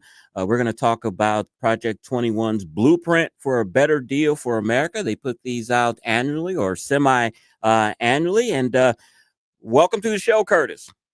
Thank you, Chris. Thanks for having me. Excellent, excellent. One of the key highlights of the 2025 blueprint is economic empowerment. And that has been something that conservatives have been working on for years with empowerment zones, with opportunity zones for Senator Scott. Talk about how the blueprint builds upon those measures for economic empowerment. Well, it takes a look at economic empowerment, particularly in Black America, from the terms of the value system that we have in America. Free markets, independence, from that standpoint. And that's certainly a departure from Democrat policies that focus on gimme, gimme, gimme. Mm-hmm. These are policies that the Project 21 has put in place for a number of years, at least going back to 2022. And before the Democrats in Congress start off with their next 100-day blueprint, they should take a good hard look at the Project 21 blueprint and to see what really can work as opposed to the failed policies that we've seen in the Democrats over the last 4 years. Curtis, I'll tell you something I noticed yesterday, and this happens probably in every inner city in America right now. I was at a convenience store that was in the hood. And one thing that I noticed, the store was owned by Arabs, and they were receiving goods, merchandise from someone who was Southeast Asian. And you just see all of these entrepreneurs within these immigrant communities, but African Americans have been here for generations. How do we spur that same entrepreneurial spirit that we see in so many of these immigrants? Well, one of the things that we have to consider is that equal protection under the law hasn't really applied to Black America like it should. We got into this protected class situation, and that worked very well for a while when it was addressing illegal discrimination against Blacks. But then it morphed into something else where it promoted and preferred other classes of people. And what you've seen are policies that were designed to uplift Black America have been transferred and shifted to other interest groups that have benefited greatly from these protection ideals and standards. And so these communities have thrived, while the Black community has suffered because it's been neglected. It's always taken a back seat to other groups. What we need to do is make sure that we work on the fundamental issues of how to strengthen Black America. And the number one issue above all else is to strengthen the Black family, to promote fathers in the home, and not just fathers in the home, but fathers understanding what it takes to lead a family, engage a community, and take our families into a new future. When it comes to restoring our families, how important, Curtis, is faith? I mean, the African American community was once, is still known as one of the demographics that goes to church regularly on Sundays. We're a very faith-filled community, but we seem to have gotten away from some of those values that are associated with faith. Talk about how important that is.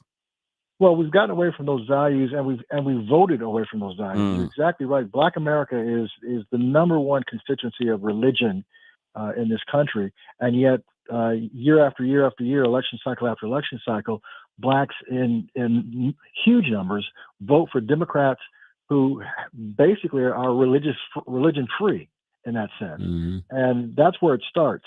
It starts with not just having the value system, but endorsing that value system and voting for that value system.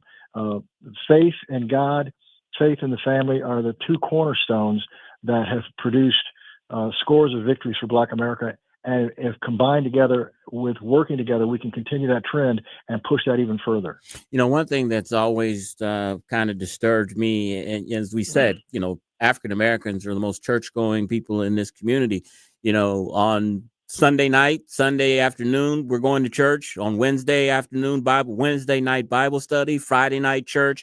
We're hollering, God is able, God can do anything, nothing can stop us.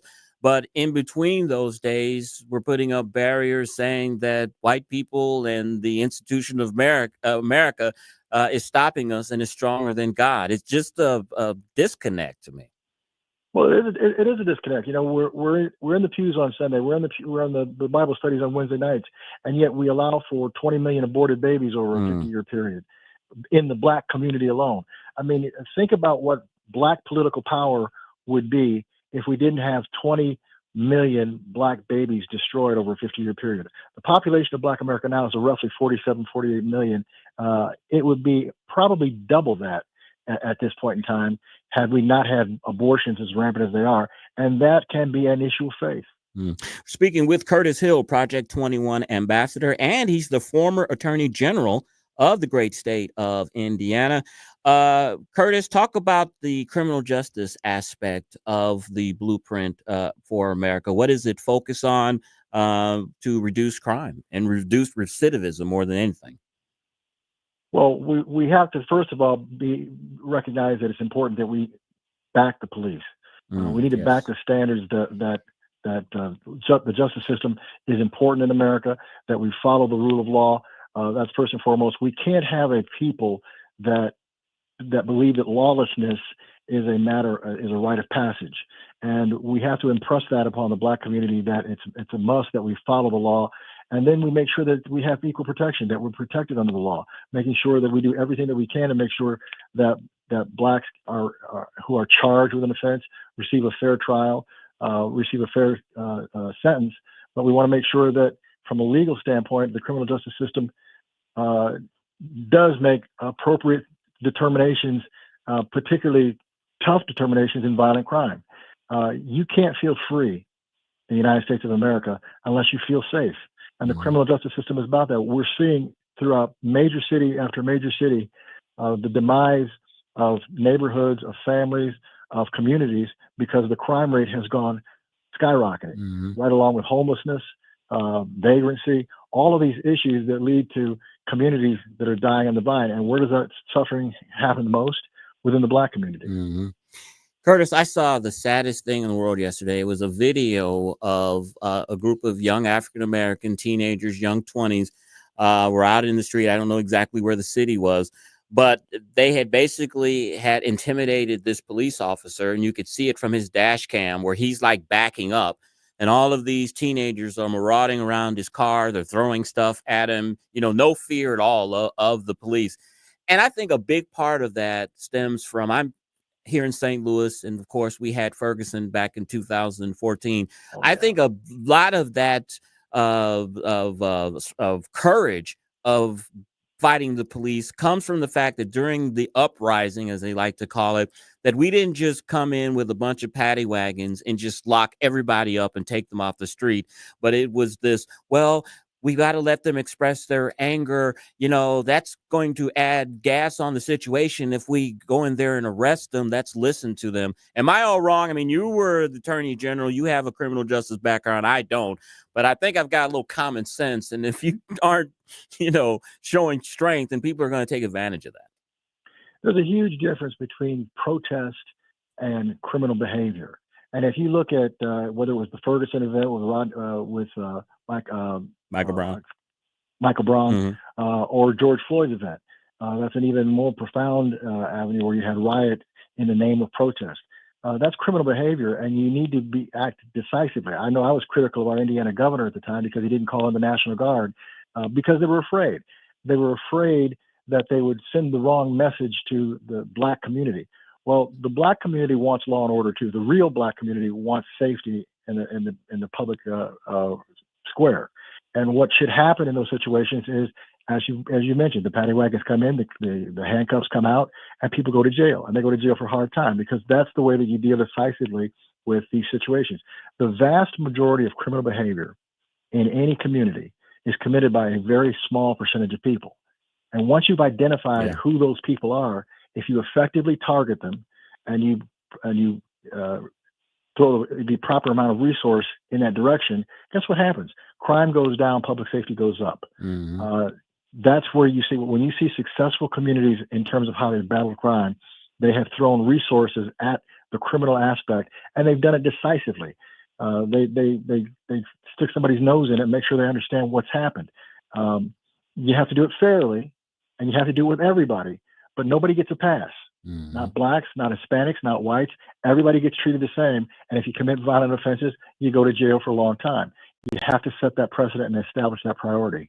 I mean, we've talked to police officers on this show, and they have said, it's only 1 or 2% of the people within a community are committing all the crimes, and we know who they are. Right. But the justice system is, locking them up and just letting them out. I mean, even here in St. Louis, and this is probably every major city, that they've got the major crime designated to a freaking zip code. We know where 90% of the crimes in the hood are going to happen in this particular zip code. Well, that's exactly right. It becomes political in the sense. Someone will say, well, we're throwing police in these neighborhoods and it's inappropriate. No. If that's where the crime is, if the crime is in neighborhood A, then we want to throw additional resources into A and clean that up, because there are people who live in neighborhood A who don't want that crap. So it's imperative that we identify communities that are suffering, target those communities, and throw in the amount of law enforcement personnel and resources that they need all over America. Speaking again with Curtis Hill, Project 21 ambassador and former attorney general of the great state of Indiana. The 2025 blueprint, Curtis, has 5 planks: economic empowerment, education reform, criminal justice, healthcare access, and family and faith. But I think if you had to place an importance on one of these as the most important, I think it's education reform. George W. Bush said that, the bigotry of soft expectations is the true bigotry of today. If you don't get these children, get these kids out of these failing schools, it's what the liberals like to say, it's a pipeline to prison, isn't it? It really is. I mean, you don't see any kids who play the French horn going to the Department of Correction. So kids who engage in extracurricular activities at school, orchestra, band, kids who are in the math programs, kids who are in the sciences program, they have things going on, they have activities. They're the kids who are doing well in school, and they're the ones who go to college or vocational education, but they do well going forward. It's the kids who are held back in the remedial purposes. And as you pointed out, so many kids are painted with a brush of failure before they even get started. And we have to stop that. We have to make sure that we provide the resources. I've talked steadily about changing our education system and putting foreign language opportunities for first graders, and then teaching them a second foreign language by the time they get to 4th grade. What does that do? It starts to prepare children for a world economy, and it gets their brains working, just like music, just like science and math. You get their little brain synapses working at an early age when they can really, really turn it on and get them understanding and loving an education. That's what we're missing in so many neighborhoods. And finally, Curtis, one of the planks is also healthcare access. You will hear liberals will say that Black women are more prone in childbirth to have complications or to die, and they'll try to say that somehow that shows the inherent racism in America, when the fact is that in many cases, these women won't go to doctors regularly, even though they can be on government assistance to do that, and their diets are absolutely horrible as well. Talk about how the blueprint can improve healthcare access for the Black community. Well, healthcare in the Black community is entirely cultural. As you pointed out, women and men don't go to their doctor on a regular basis.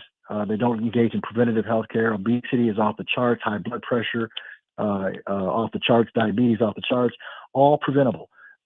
Diabetes is preventable by diet. Blood pressure by diet. It's a matter of changing the culture, changing the expectations. We're very hopeful with Robert Kennedy Jr. and as the HHS secretary, advocating for preventative care. Nobody's getting better in this country by going to the doctor after they're sick. The whole issue is, what can you do to be physically fit? Watch your diet and exercise on a regular basis. And we should be encouraging a healthcare system that promotes coverage for preventative care. That's the single biggest thing that can turn things around from a healthcare standpoint, encouraging people to physically take care of themselves up front before these bad things occur. So, Curtis, you're basically saying personal responsibility, accountability? Absolutely. All right. That's the name of the game in America. Exactly. That's Curtis Hill, Project 21 ambassador. We've been talking with him about the blueprint for a better deal for Black America. You can reach him on X at CurtisHill_IN or his website, CurtisHill.com or nationalcenter.org. Curtis, it was a pleasure speaking with you, my friend, and don't be a stranger. Thank you, Chris. You have a great weekend, You buddy. too, my friend. Curtis Hill. Joey, why had you ever booked him before? You know what? Project 21 sent out the press release about the blueprint, and then you had me contact them and say, Wendy, the booker, send me anybody. And she picked the best of the best for today. He is a good guest, and I'm surprised. I'm kind of embarrassed because I'm a Black conservative, and I think I should have known that the state of Indiana had a African-American as the attorney general recently. So kind of embarrassed about that, but maybe I can redeem myself, Joy, because up next we have James Robbins. He's the Dean of Academics at the Institute of World Politics. We're going to talk to him about his new book, This Time We Win, Revisiting the Tet Offensive. You're listening to the Tim Jones and Chris Arps Show on 101.9, 94.1 News Talk STL.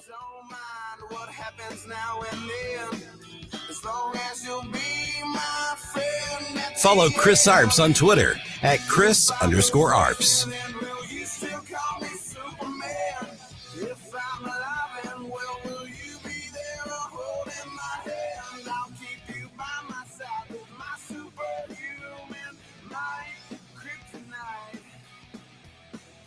Congratulations, old buddy. You're going to go down in history as the man who killed Superman. Superman! No! From the Michaels Flooring Outlet Weather Center. A huge evening in downtown St. Louis with the Blues, Battlehawks, and Cardinals all in action. Let's be ready for some scattered showers, maybe a rumble of thunder or two. Nothing severe. The rain looks pretty spotty. We'll be in the 60s at game time. Then mainly dry overnight, down to 52 for the low. Saturday's cool and damp, mostly cloudy, scattered rain, a high of 63. Similar temperatures for Sunday with a slightly lower rain chance. That's your first alert forecast. I'm meteorologist Matt Chambers. What happens next? Because of that Afghanistan withdrawal, we have damaged our credibility. Happens right here. He was texting war plans. Nobody was texting war plans. 101.9 and 94.1 News Talk STL. Jamie Allman here, tossing and turning over retirement worries. You're not alone. 3 out of 4 Americans share your concern about having enough saved. But here's the thing. A comfortable retirement isn't out of reach, even if you're planning for 30 or 40 years ahead. Every day, Jeff Portman from the Gemini Wealth Group helps people avoid the critical mistakes that can derail their retirement. Build your path to financial confidence. Visit GeminiWealthGroup.com or call Jeff directly at 314-888-0123. Securities and advisory services offered through LPL Financial, a registered investment advisor. Member FINRA, SIPC. Columbo here for my friends at Bluff City Outdoors in Alton. The knowledgeable staff at Bluff City has served the St. Louis outdoor community for decades, and they can take care of all your bow hunting needs, all your trapping needs, all your fishing needs, and more. Plus, while you're there, you can schedule a trip with a local fishing guide and shoot in their archery range. Bluff City Outdoors is open 7 days a week, 1 mile east of Fast Eddie's at 2813 East Broadway in Alton. Follow them on Facebook and at BluffCityOutdoors.com. Attention St. Charles, looking for a local spot that satisfies all your cravings? Mario's Donut Restaurant is your place to go for breakfast, lunch, and dinner. From mouth-watering sandwiches and omelets to delicious gyros, Mexican dishes, salads, and wraps, we've got it all. And don't forget our famous donuts. They're so good, they'll make your eyes glaze over. Dine in or carry out. Our friendly staff is ready to serve you with love and care. Mention News Talk STL when you visit. Call 636-447-4515 or visit mariosdonutrestaurant.com. Public schools, like public libraries, should be free and open to all. Open enrollment allows parents to choose the school that's the best fit for their children. Maybe another school has a wider curriculum, is bigger or smaller. Maybe a kid is being bullied and would be more comfortable at another school. 75% of parents favor open enrollment. Open enrollment programs now exist in 43 states, and Missouri should join them. Our next-door neighbor, Kansas, has one of the strongest open enrollment policies in the nation. Kansas parents are trusted with choices and options, while Missouri parents must move out of their home to change public schools. And it's a trend. Nationwide, the percentage of students going to their chosen public school has steadily increased. Assigning kids to schools based on their zip code is the old way. Open enrollment is a better way. Learn more at showmeinstitute.org. The Show Me Minute has been brought to you by Show Me Institute and Show Me Opportunity. Serenity Wealth Now with Chris Cooper. Hey there, Chris Cooper here, Serenity Wealth Management. You know, one of the most important questions I ask people is, what do we want to do when we retire? What do we want to do, or what do we do while we retire? What are our hobbies? What are our goals? What are our interests? Most people, some kind of travel. And so this weekend, Katie Modulin with Magic Expeditions, we're going to talk about creating memories, and it airs right here, News Talk STL, Sunday morning, May the 4th. So until then, May the 4th be with you. Sunday mornings at 9 on News Talk STL. Investment advice offered through Fortis Capital Advisors, LLC. If you have a phone, you have a radio. Download the all-new News Talk STL app. Love the all-new News Talk STL app. And listen anytime, anywhere.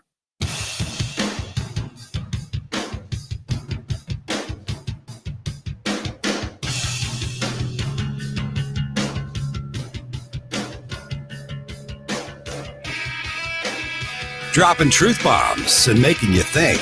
It's the Tim Jones and Chris Arps Show.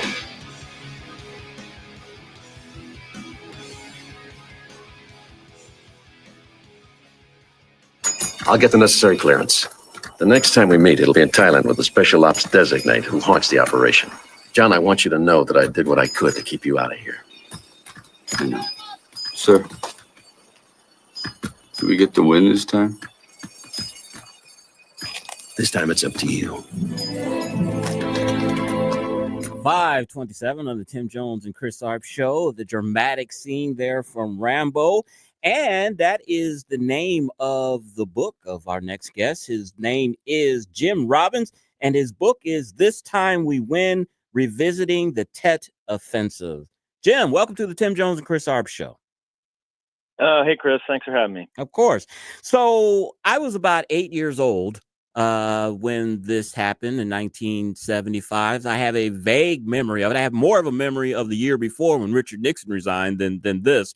But give us the lead up, maybe a week or two before this event happened. Why were Americans being evacuated off of an embassy roof? What culminated to have that situation happen?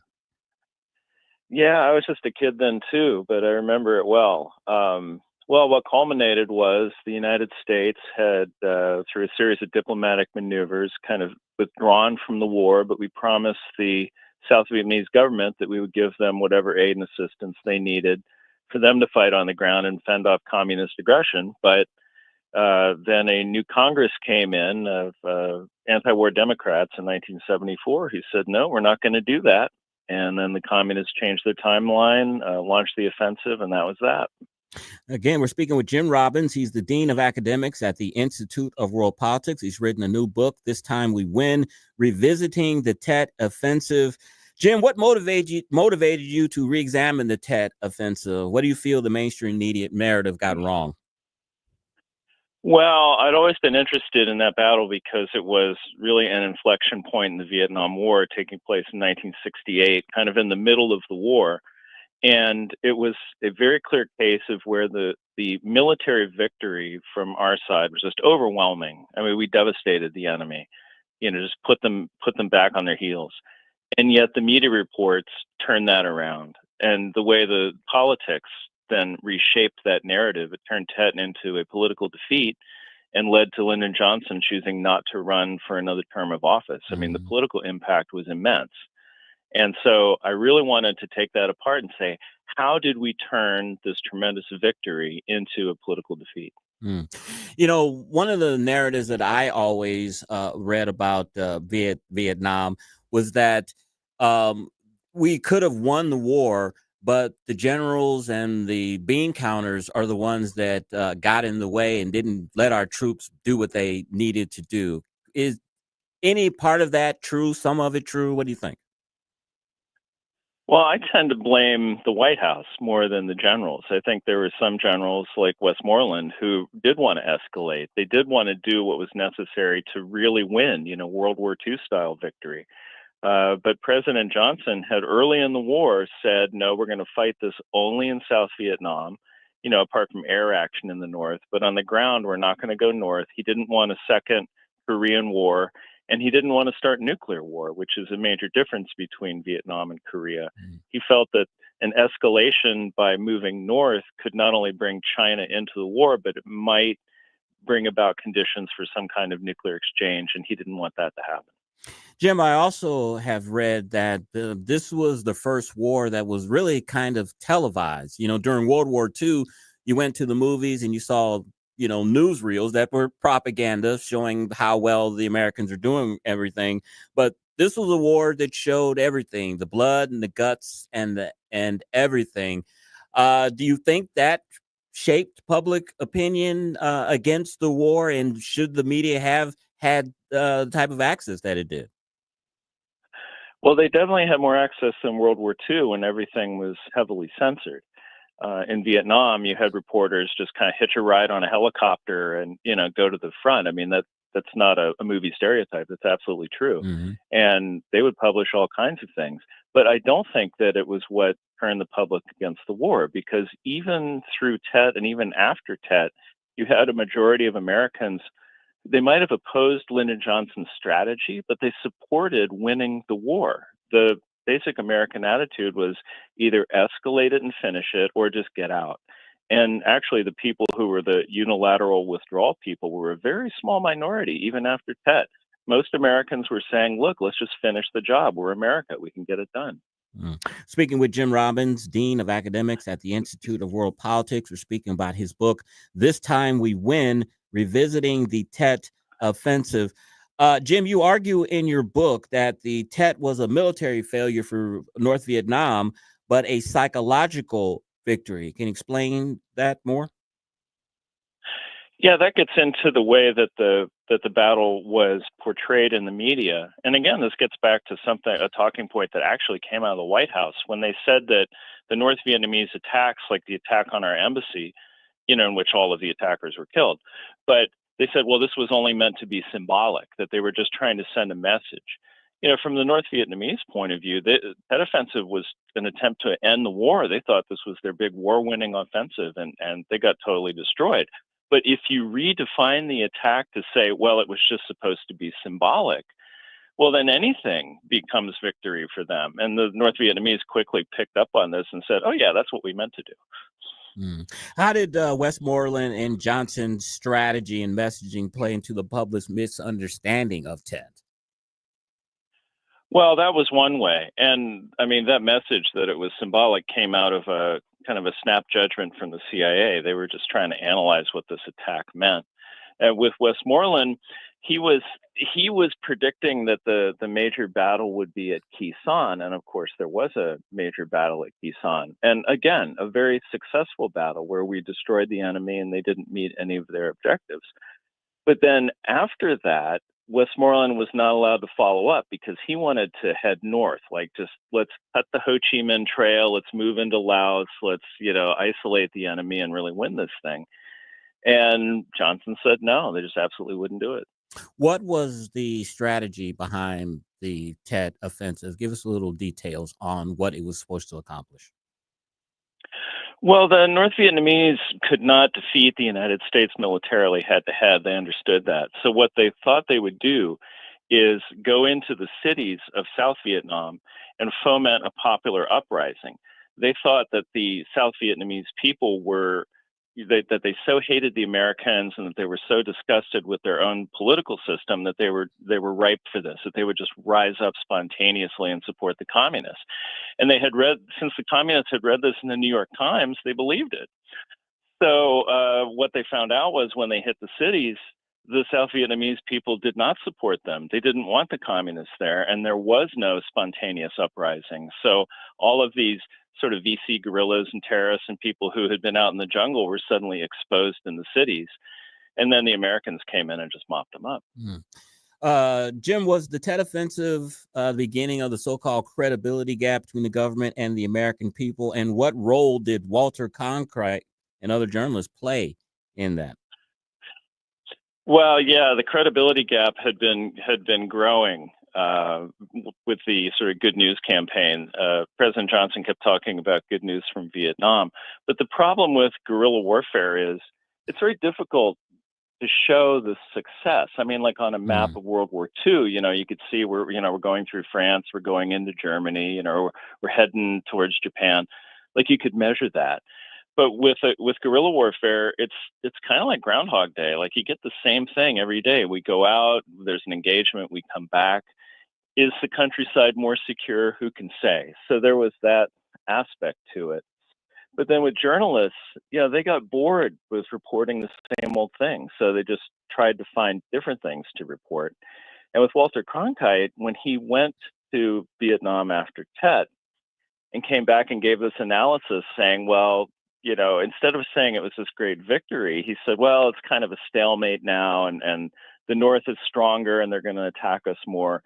And he said other things that simply were not true, but people believed him. Jim, you've drawn parallels between Tet and modern information warfare. How does the media narrative from Tet compare to what we see today in conflicts like in Ukraine or the Middle East? Well, the troubling legacy of Tet is that almost anything that goes bad is immediately reported as like the end. And we saw this throughout the Iraq war and Afghanistan war. And I discussed this in the book where they kept waiting for a Tet offensive, like a car bomb would go off and say, oh, this is just like the Tet offensive. Well, no, it wasn't, because the Tet offensive involved, hundreds of thousands of troops and so forth. It wasn't just like a terrorist attack.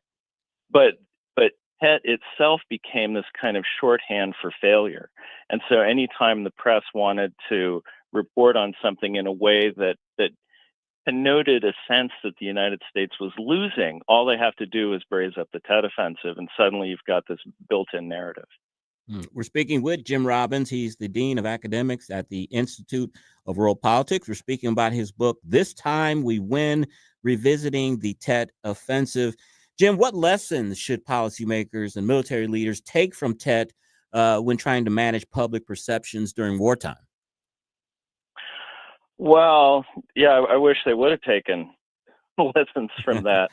I mean, we've seen in later wars, particularly Iraq and Afghanistan, that they have not really been able to convey the sense of mission, the sense of purpose, what we're doing there. Why are we in these countries? Why are we sacrificing lives for what? What's our strategy? And I think that being able to articulate a strategy and being able to articulate a sense of progress towards that is extremely important. But frequently we don't really have a strategy, or we don't, so when you're trying to say, well, we built a bunch of schools, okay, fine, then the Taliban blew them up. I mean, it reinforces that sense of hopelessness. So I think we really have to redefine what we do when we go into these countries. Jim, as I was doing research for this interview, there's critics, as you know, there's always critics. They say your book is revisionist and minimizes the war's broader failures. How do you address that? Well, the revisionist side of the Vietnam scholarship, where we're the people saying that we're bringing the truth to Vietnam scholarship. So yeah. I don't care if someone wants to call me a revisionist. There are a lot of scholars that work right now trying to change the narrative on Vietnam towards what we think is a true narrative. And I think I did address the broad failures to the war. It's just that I do not approve of the failures. I think the mainstream narrative are the people who, the people who wrote the histories were the hippies who were in the streets. And they were the ones, protesting the war, and they hated the war. So the mainstream narrative is that the war was immoral and unwinnable. Well, I'm saying no, the war was actually a noble effort, and it was winnable. We just didn't do it. So yeah, I address that. I'm addressing it right now. I just disagree with them. Jim, if the American people had understood the Tet offensive more accurately back in 1968, do you think the war in Vietnam may have turned out differently? Absolutely, but I think the people did understand it. And this is something I get into when I write about the opinion polling, because the mainstream narrative is that Tet disillusioned the American people, and it's like they saw the light. They understood the truth at that point. Actually, if you really dig into the polls, what people said was, we need to escalate this war. We need to finish this war, and we have the capability to finish it. So if Johnson, actually, this is on the front page of New York Times, they showed a poll like this, that people kind of ignored it. But if Lyndon Johnson had gone with majority public opinion, he would have said, okay, that's it. We have the advantage now. The enemy is blooded, and we're going to finish the job. And I think we should have. Jim, you've written a very interesting book, This Time We Win, Revisiting the Tet Offensive. You're also Dean of Academics at the Institute of World Politics. Tell us, what is the Institute of World Politics? Oh, we're a graduate school, independent private graduate school of national security, intelligence, and international affairs in Washington, D.C. We offer master's degrees, doctoral degrees, certificates, and other things like that. And most of our students are people who are either in government or they want to go into government, maybe in the intelligence community, maybe a DoD, State Department, that kind of thing. All right. That's Jim Robbins. He is, of course, the Dean of Academics at the Institute of World Politics. We've been speaking with him about his book, This Time We Win, Revisiting the Tet Offensive. You can reach him on X at James_Robbins and at the leadership IWP.edu. Sorry about that, Jim. Jim, thank you so much for your time. Much success with your book, and hope to speak with you again. Thanks, Chris. Appreciate it. Excellent. All right. He was alive too during that time. He said he was a young kid. He sounded like he may have been a little older than me. And anytime I was 8. Chris makes a little stutter on the radio, it's because I messed up the show sheet. So don't ever hold it against him. No, it is. No, I should. It's called I'm not prepared like I should be. I'm going to take that. Letters too wiggly or something, too italic. That's exactly right. All right, 5:42. One more segment left. We're going to talk about a new Marvel movie and one of the stars who said he will not be back. No, it's a movie. It's a series. He will not be back for season 2. Intrigued? Listen more on the Tim Jones and Chris Arps Show on 101.9 94.1 News Talk STL.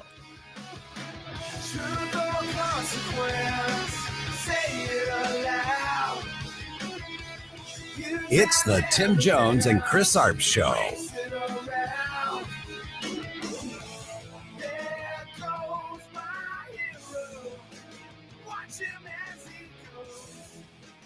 I'm whatever Gotham needs me to be.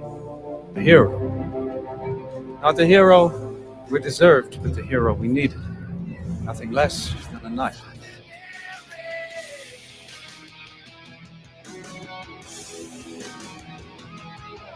From the Michaels Flooring Outlet Weather Center. A huge evening in downtown St. Louis with the Blues, Battlehawks, and Cardinals all in action. Let's be ready for some scattered showers, maybe a rumble of thunder or two. Nothing severe. The rain looks pretty spotty. We'll be in the 60s at game time. Then mainly dry overnight, down to 52 for the low. Saturday's cool and damp, mostly cloudy, scattered rain, a high of 63. Similar temperatures for Sunday with a slightly lower rain chance. That's your first alert forecast. I'm meteorologist Matt Shane. The Vic Porcelli Show. Shareholder meetings this week with Citibank, Coca-Cola, and Berkshire Hathaway. Stefan Padfield will be asking questions and giving us the answers Monday at 9:41. And it's also Cinco de Mayo. Weekday mornings at 9 on News Talk STL. Hey, let's talk some common sense here. Summer is on the way, and if your air conditioner isn't running right, you're basically throwing money out the window. That's why I trust the team at Elite Comfort Experts. They're a local family-owned HVAC company that believes in doing things the right way. No upsells, no gimmicks, just honest work at a fair price.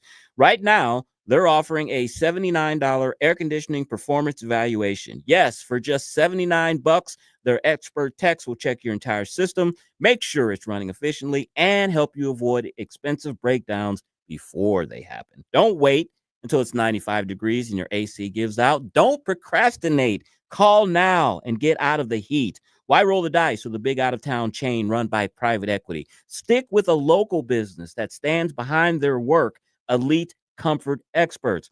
Call 636-887-0971 or visit EliteComfortExperts.com. That's 636-887-0971. Elite Comfort Experts are proud to be a premier Lennox dealer.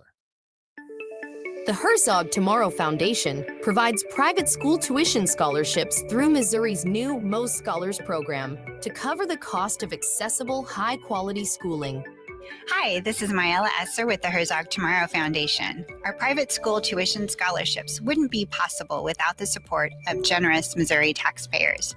If you're a Missouri taxpayer interested in redirecting your tax dollars and sending them to Missouri students in need of a better education, please contact me at herzogmostscholars.org. Better education for students creates a better tomorrow for all.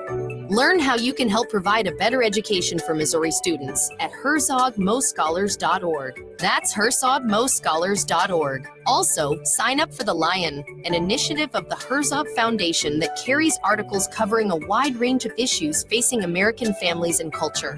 herzogfoundation.com. That's herzogfoundation.com.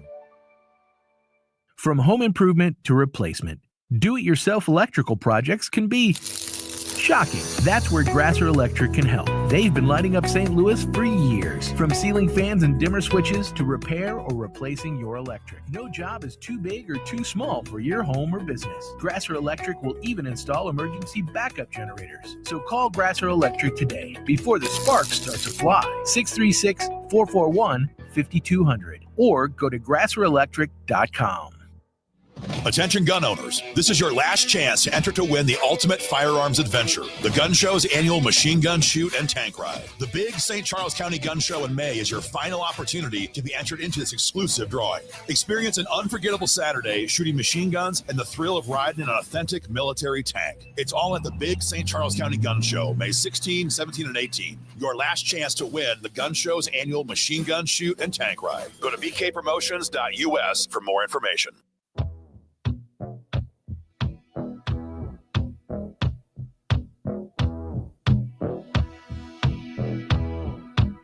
Standing in the rain with his head hung low, couldn't get a ticket, it was a sold-out show.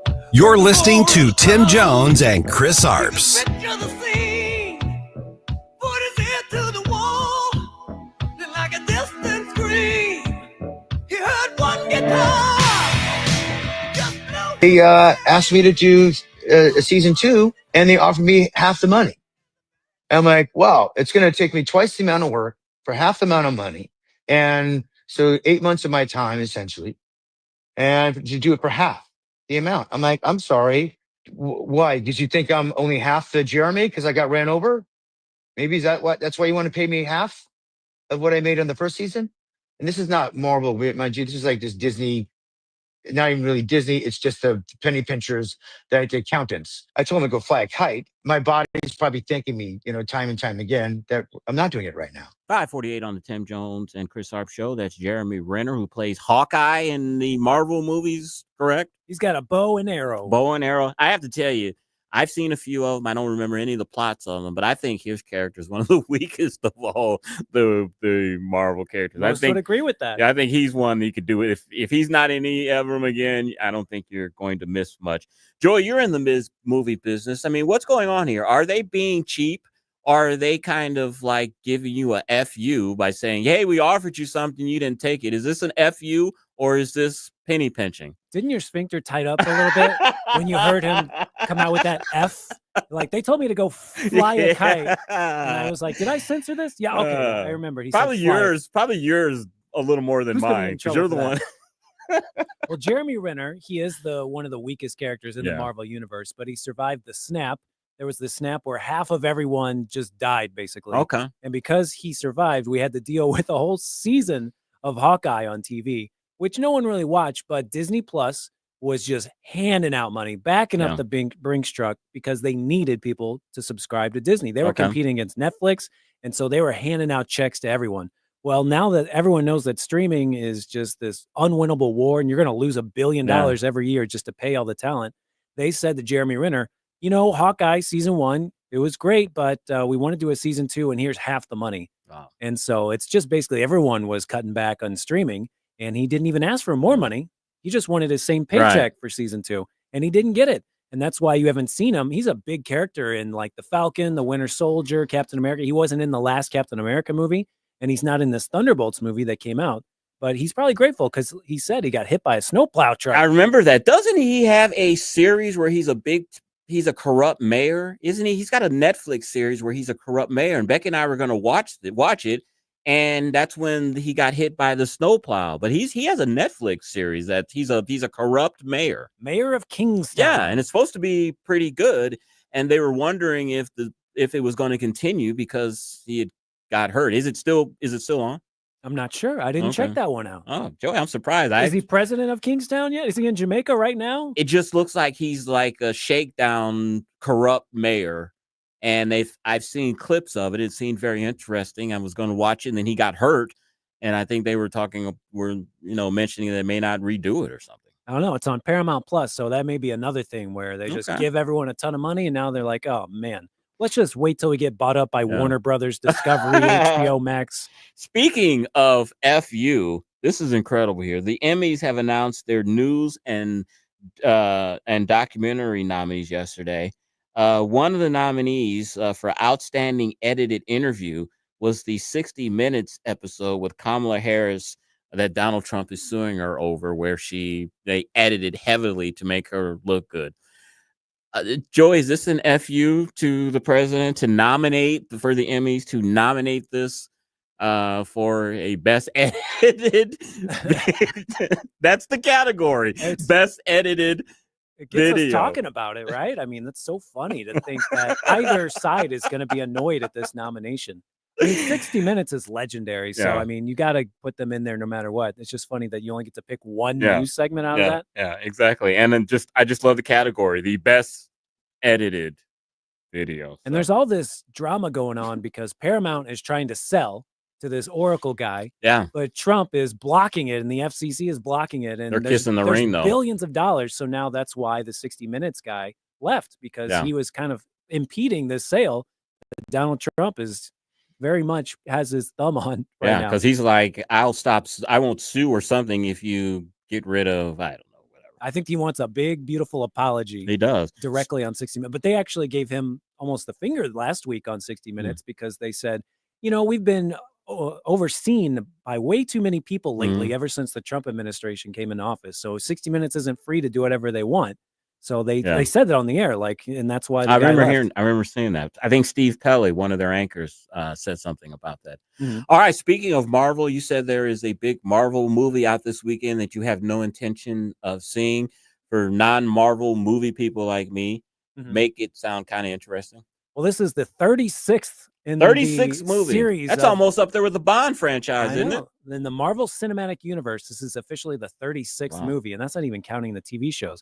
The movie's called Thunderbolts. Asterisk. I think that means that in the comics, there's a team called the Thunderbolts, and this is like a little bit different makeup. I think I've seen the preview of this. You have to do a little bit of homework, and I'm so annoyed by that with Marvel. You have to watch the Falcon and the Winter Soldier TV show and the Black Widow movie to even understand who these characters are. But I heard that they do a good job of explaining who they are to you. So did you? You didn't review it? They didn't send me a screening for it. I mean, I don't know why. I'm on a amazing station and I deserve to talk about movies every Friday, so I probably won't go see it. I have what they call superhero fatigue. Okay. I can't keep up with all of this stuff. I'll see one where it's maybe a ragtag group of people like Guardians of the Galaxy or the Suicide Squad, and that's what this one looks like. They set it up where it looks like ragtag group of anti-heroes who are just cracking wise, and then they're thrown into mayhem and mischief. Okay, your job that you have the most fun on is the Todd Showalter show, which airs tomorrow. What's going on that show? Well, I'm actually telling an amazing personal story. I'm getting very serious. Do we need tears? Do we need tissues? I think very much. All right. Because what happened was my girlfriend and I were house sitting at her aunt's house, and she forgot to bring spare contacts and accidentally ripped one. And she made me drive all the way home. And then when I came back with one case, she said, I have different prescriptions for each eye. I knew this was going to happen. She tested me to see if I'd bring back the right prescription. You have to find out. There's a 50-50 shot. Did I bring back the right one or not? You got to have sympathy for your girl, your gal, because dude, I wear contacts and there is nothing more painful when that thing tears in your eye. You have one. I've had that. And it's like having a stick feels like in your eye with that. That is very, very painful. And you don't really realize that it's torn unless you really, really look at it. You're just like, what is wrong with my contact? It won't straighten up. And then you look at it. It's like, boom, it's torn up. I know. And then, of course, we get filthy. We've got this comedian from St. Louis, Anthony Rogers. He's got 1.1 million followers on Instagram. He goes by Better Than the Beatles. So check him out. I mean, the guy talks to adult film actors all the time and Oh my goodness. Actresses or actors? You know, in the industry, You're an actor. there's no difference. Females and males are called actors. I think Is that just in the porn industry or in the movie industry in all general? acting, I Okay. think it's demeaning to say the word actress. Everyone's an actor. Has that changed though? I mean, is that one of these modern things where you just want to be an actor instead of an actress that seems to be putting you down if you're called an actress? I'm not sure. Maybe it goes back to Shakespeare, where even the men were dressing up in skirts back at the Globe Theater. Yeah. I'll have to look it up. Go later. You know, and also say too, there's a female comedian, it's called a comedian, right? Comedian. Oh, And women hate that. do Female they comedian. hate that too? I think that's demeaning as well. A comedian. So you're not supposed to call a female comic, a comedian, Mhm. and you cannot call a female actor an actress. Yes, it's Wow. very disrespectful. Joey, what would we do without you to be able to tell us these new cultural norms? I'm keeping us woke. I'm the wokest guy here. You man. are. Okay. Larry Connors USA is coming up next. You heard Larry earlier in the show. He gave you kind of a rundown of what's going on, but I will tell you what he's having on next. He's going to talk about China. They blinked on the trade war. CNN actually interviews black voters who supported Trump. And J.C. Corcoran discusses his new Saturday show on News Talk STL. That is coming up next on Larry Connors USA from 6 to 8. You know, we have the most live and local shows here on News Talk STL. And I want to thank you for listening to ours. Drive safe and have a great evening.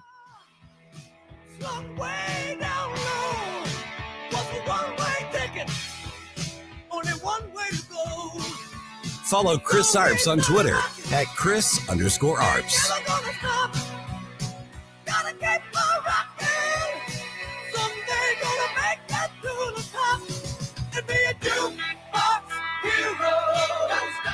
I'm Dr. TJ, owner of the Institute of Natural Health, co-owner of Optimal Nutraceuticals, and the host of Wellness One. Wellness One is designed to cut through the nonsense and provide you common sense science-based information regarding health and wellness. On the show, we discuss topics like thyroid health, gut health, hormone optimization, and many others. Our show airs Saturdays at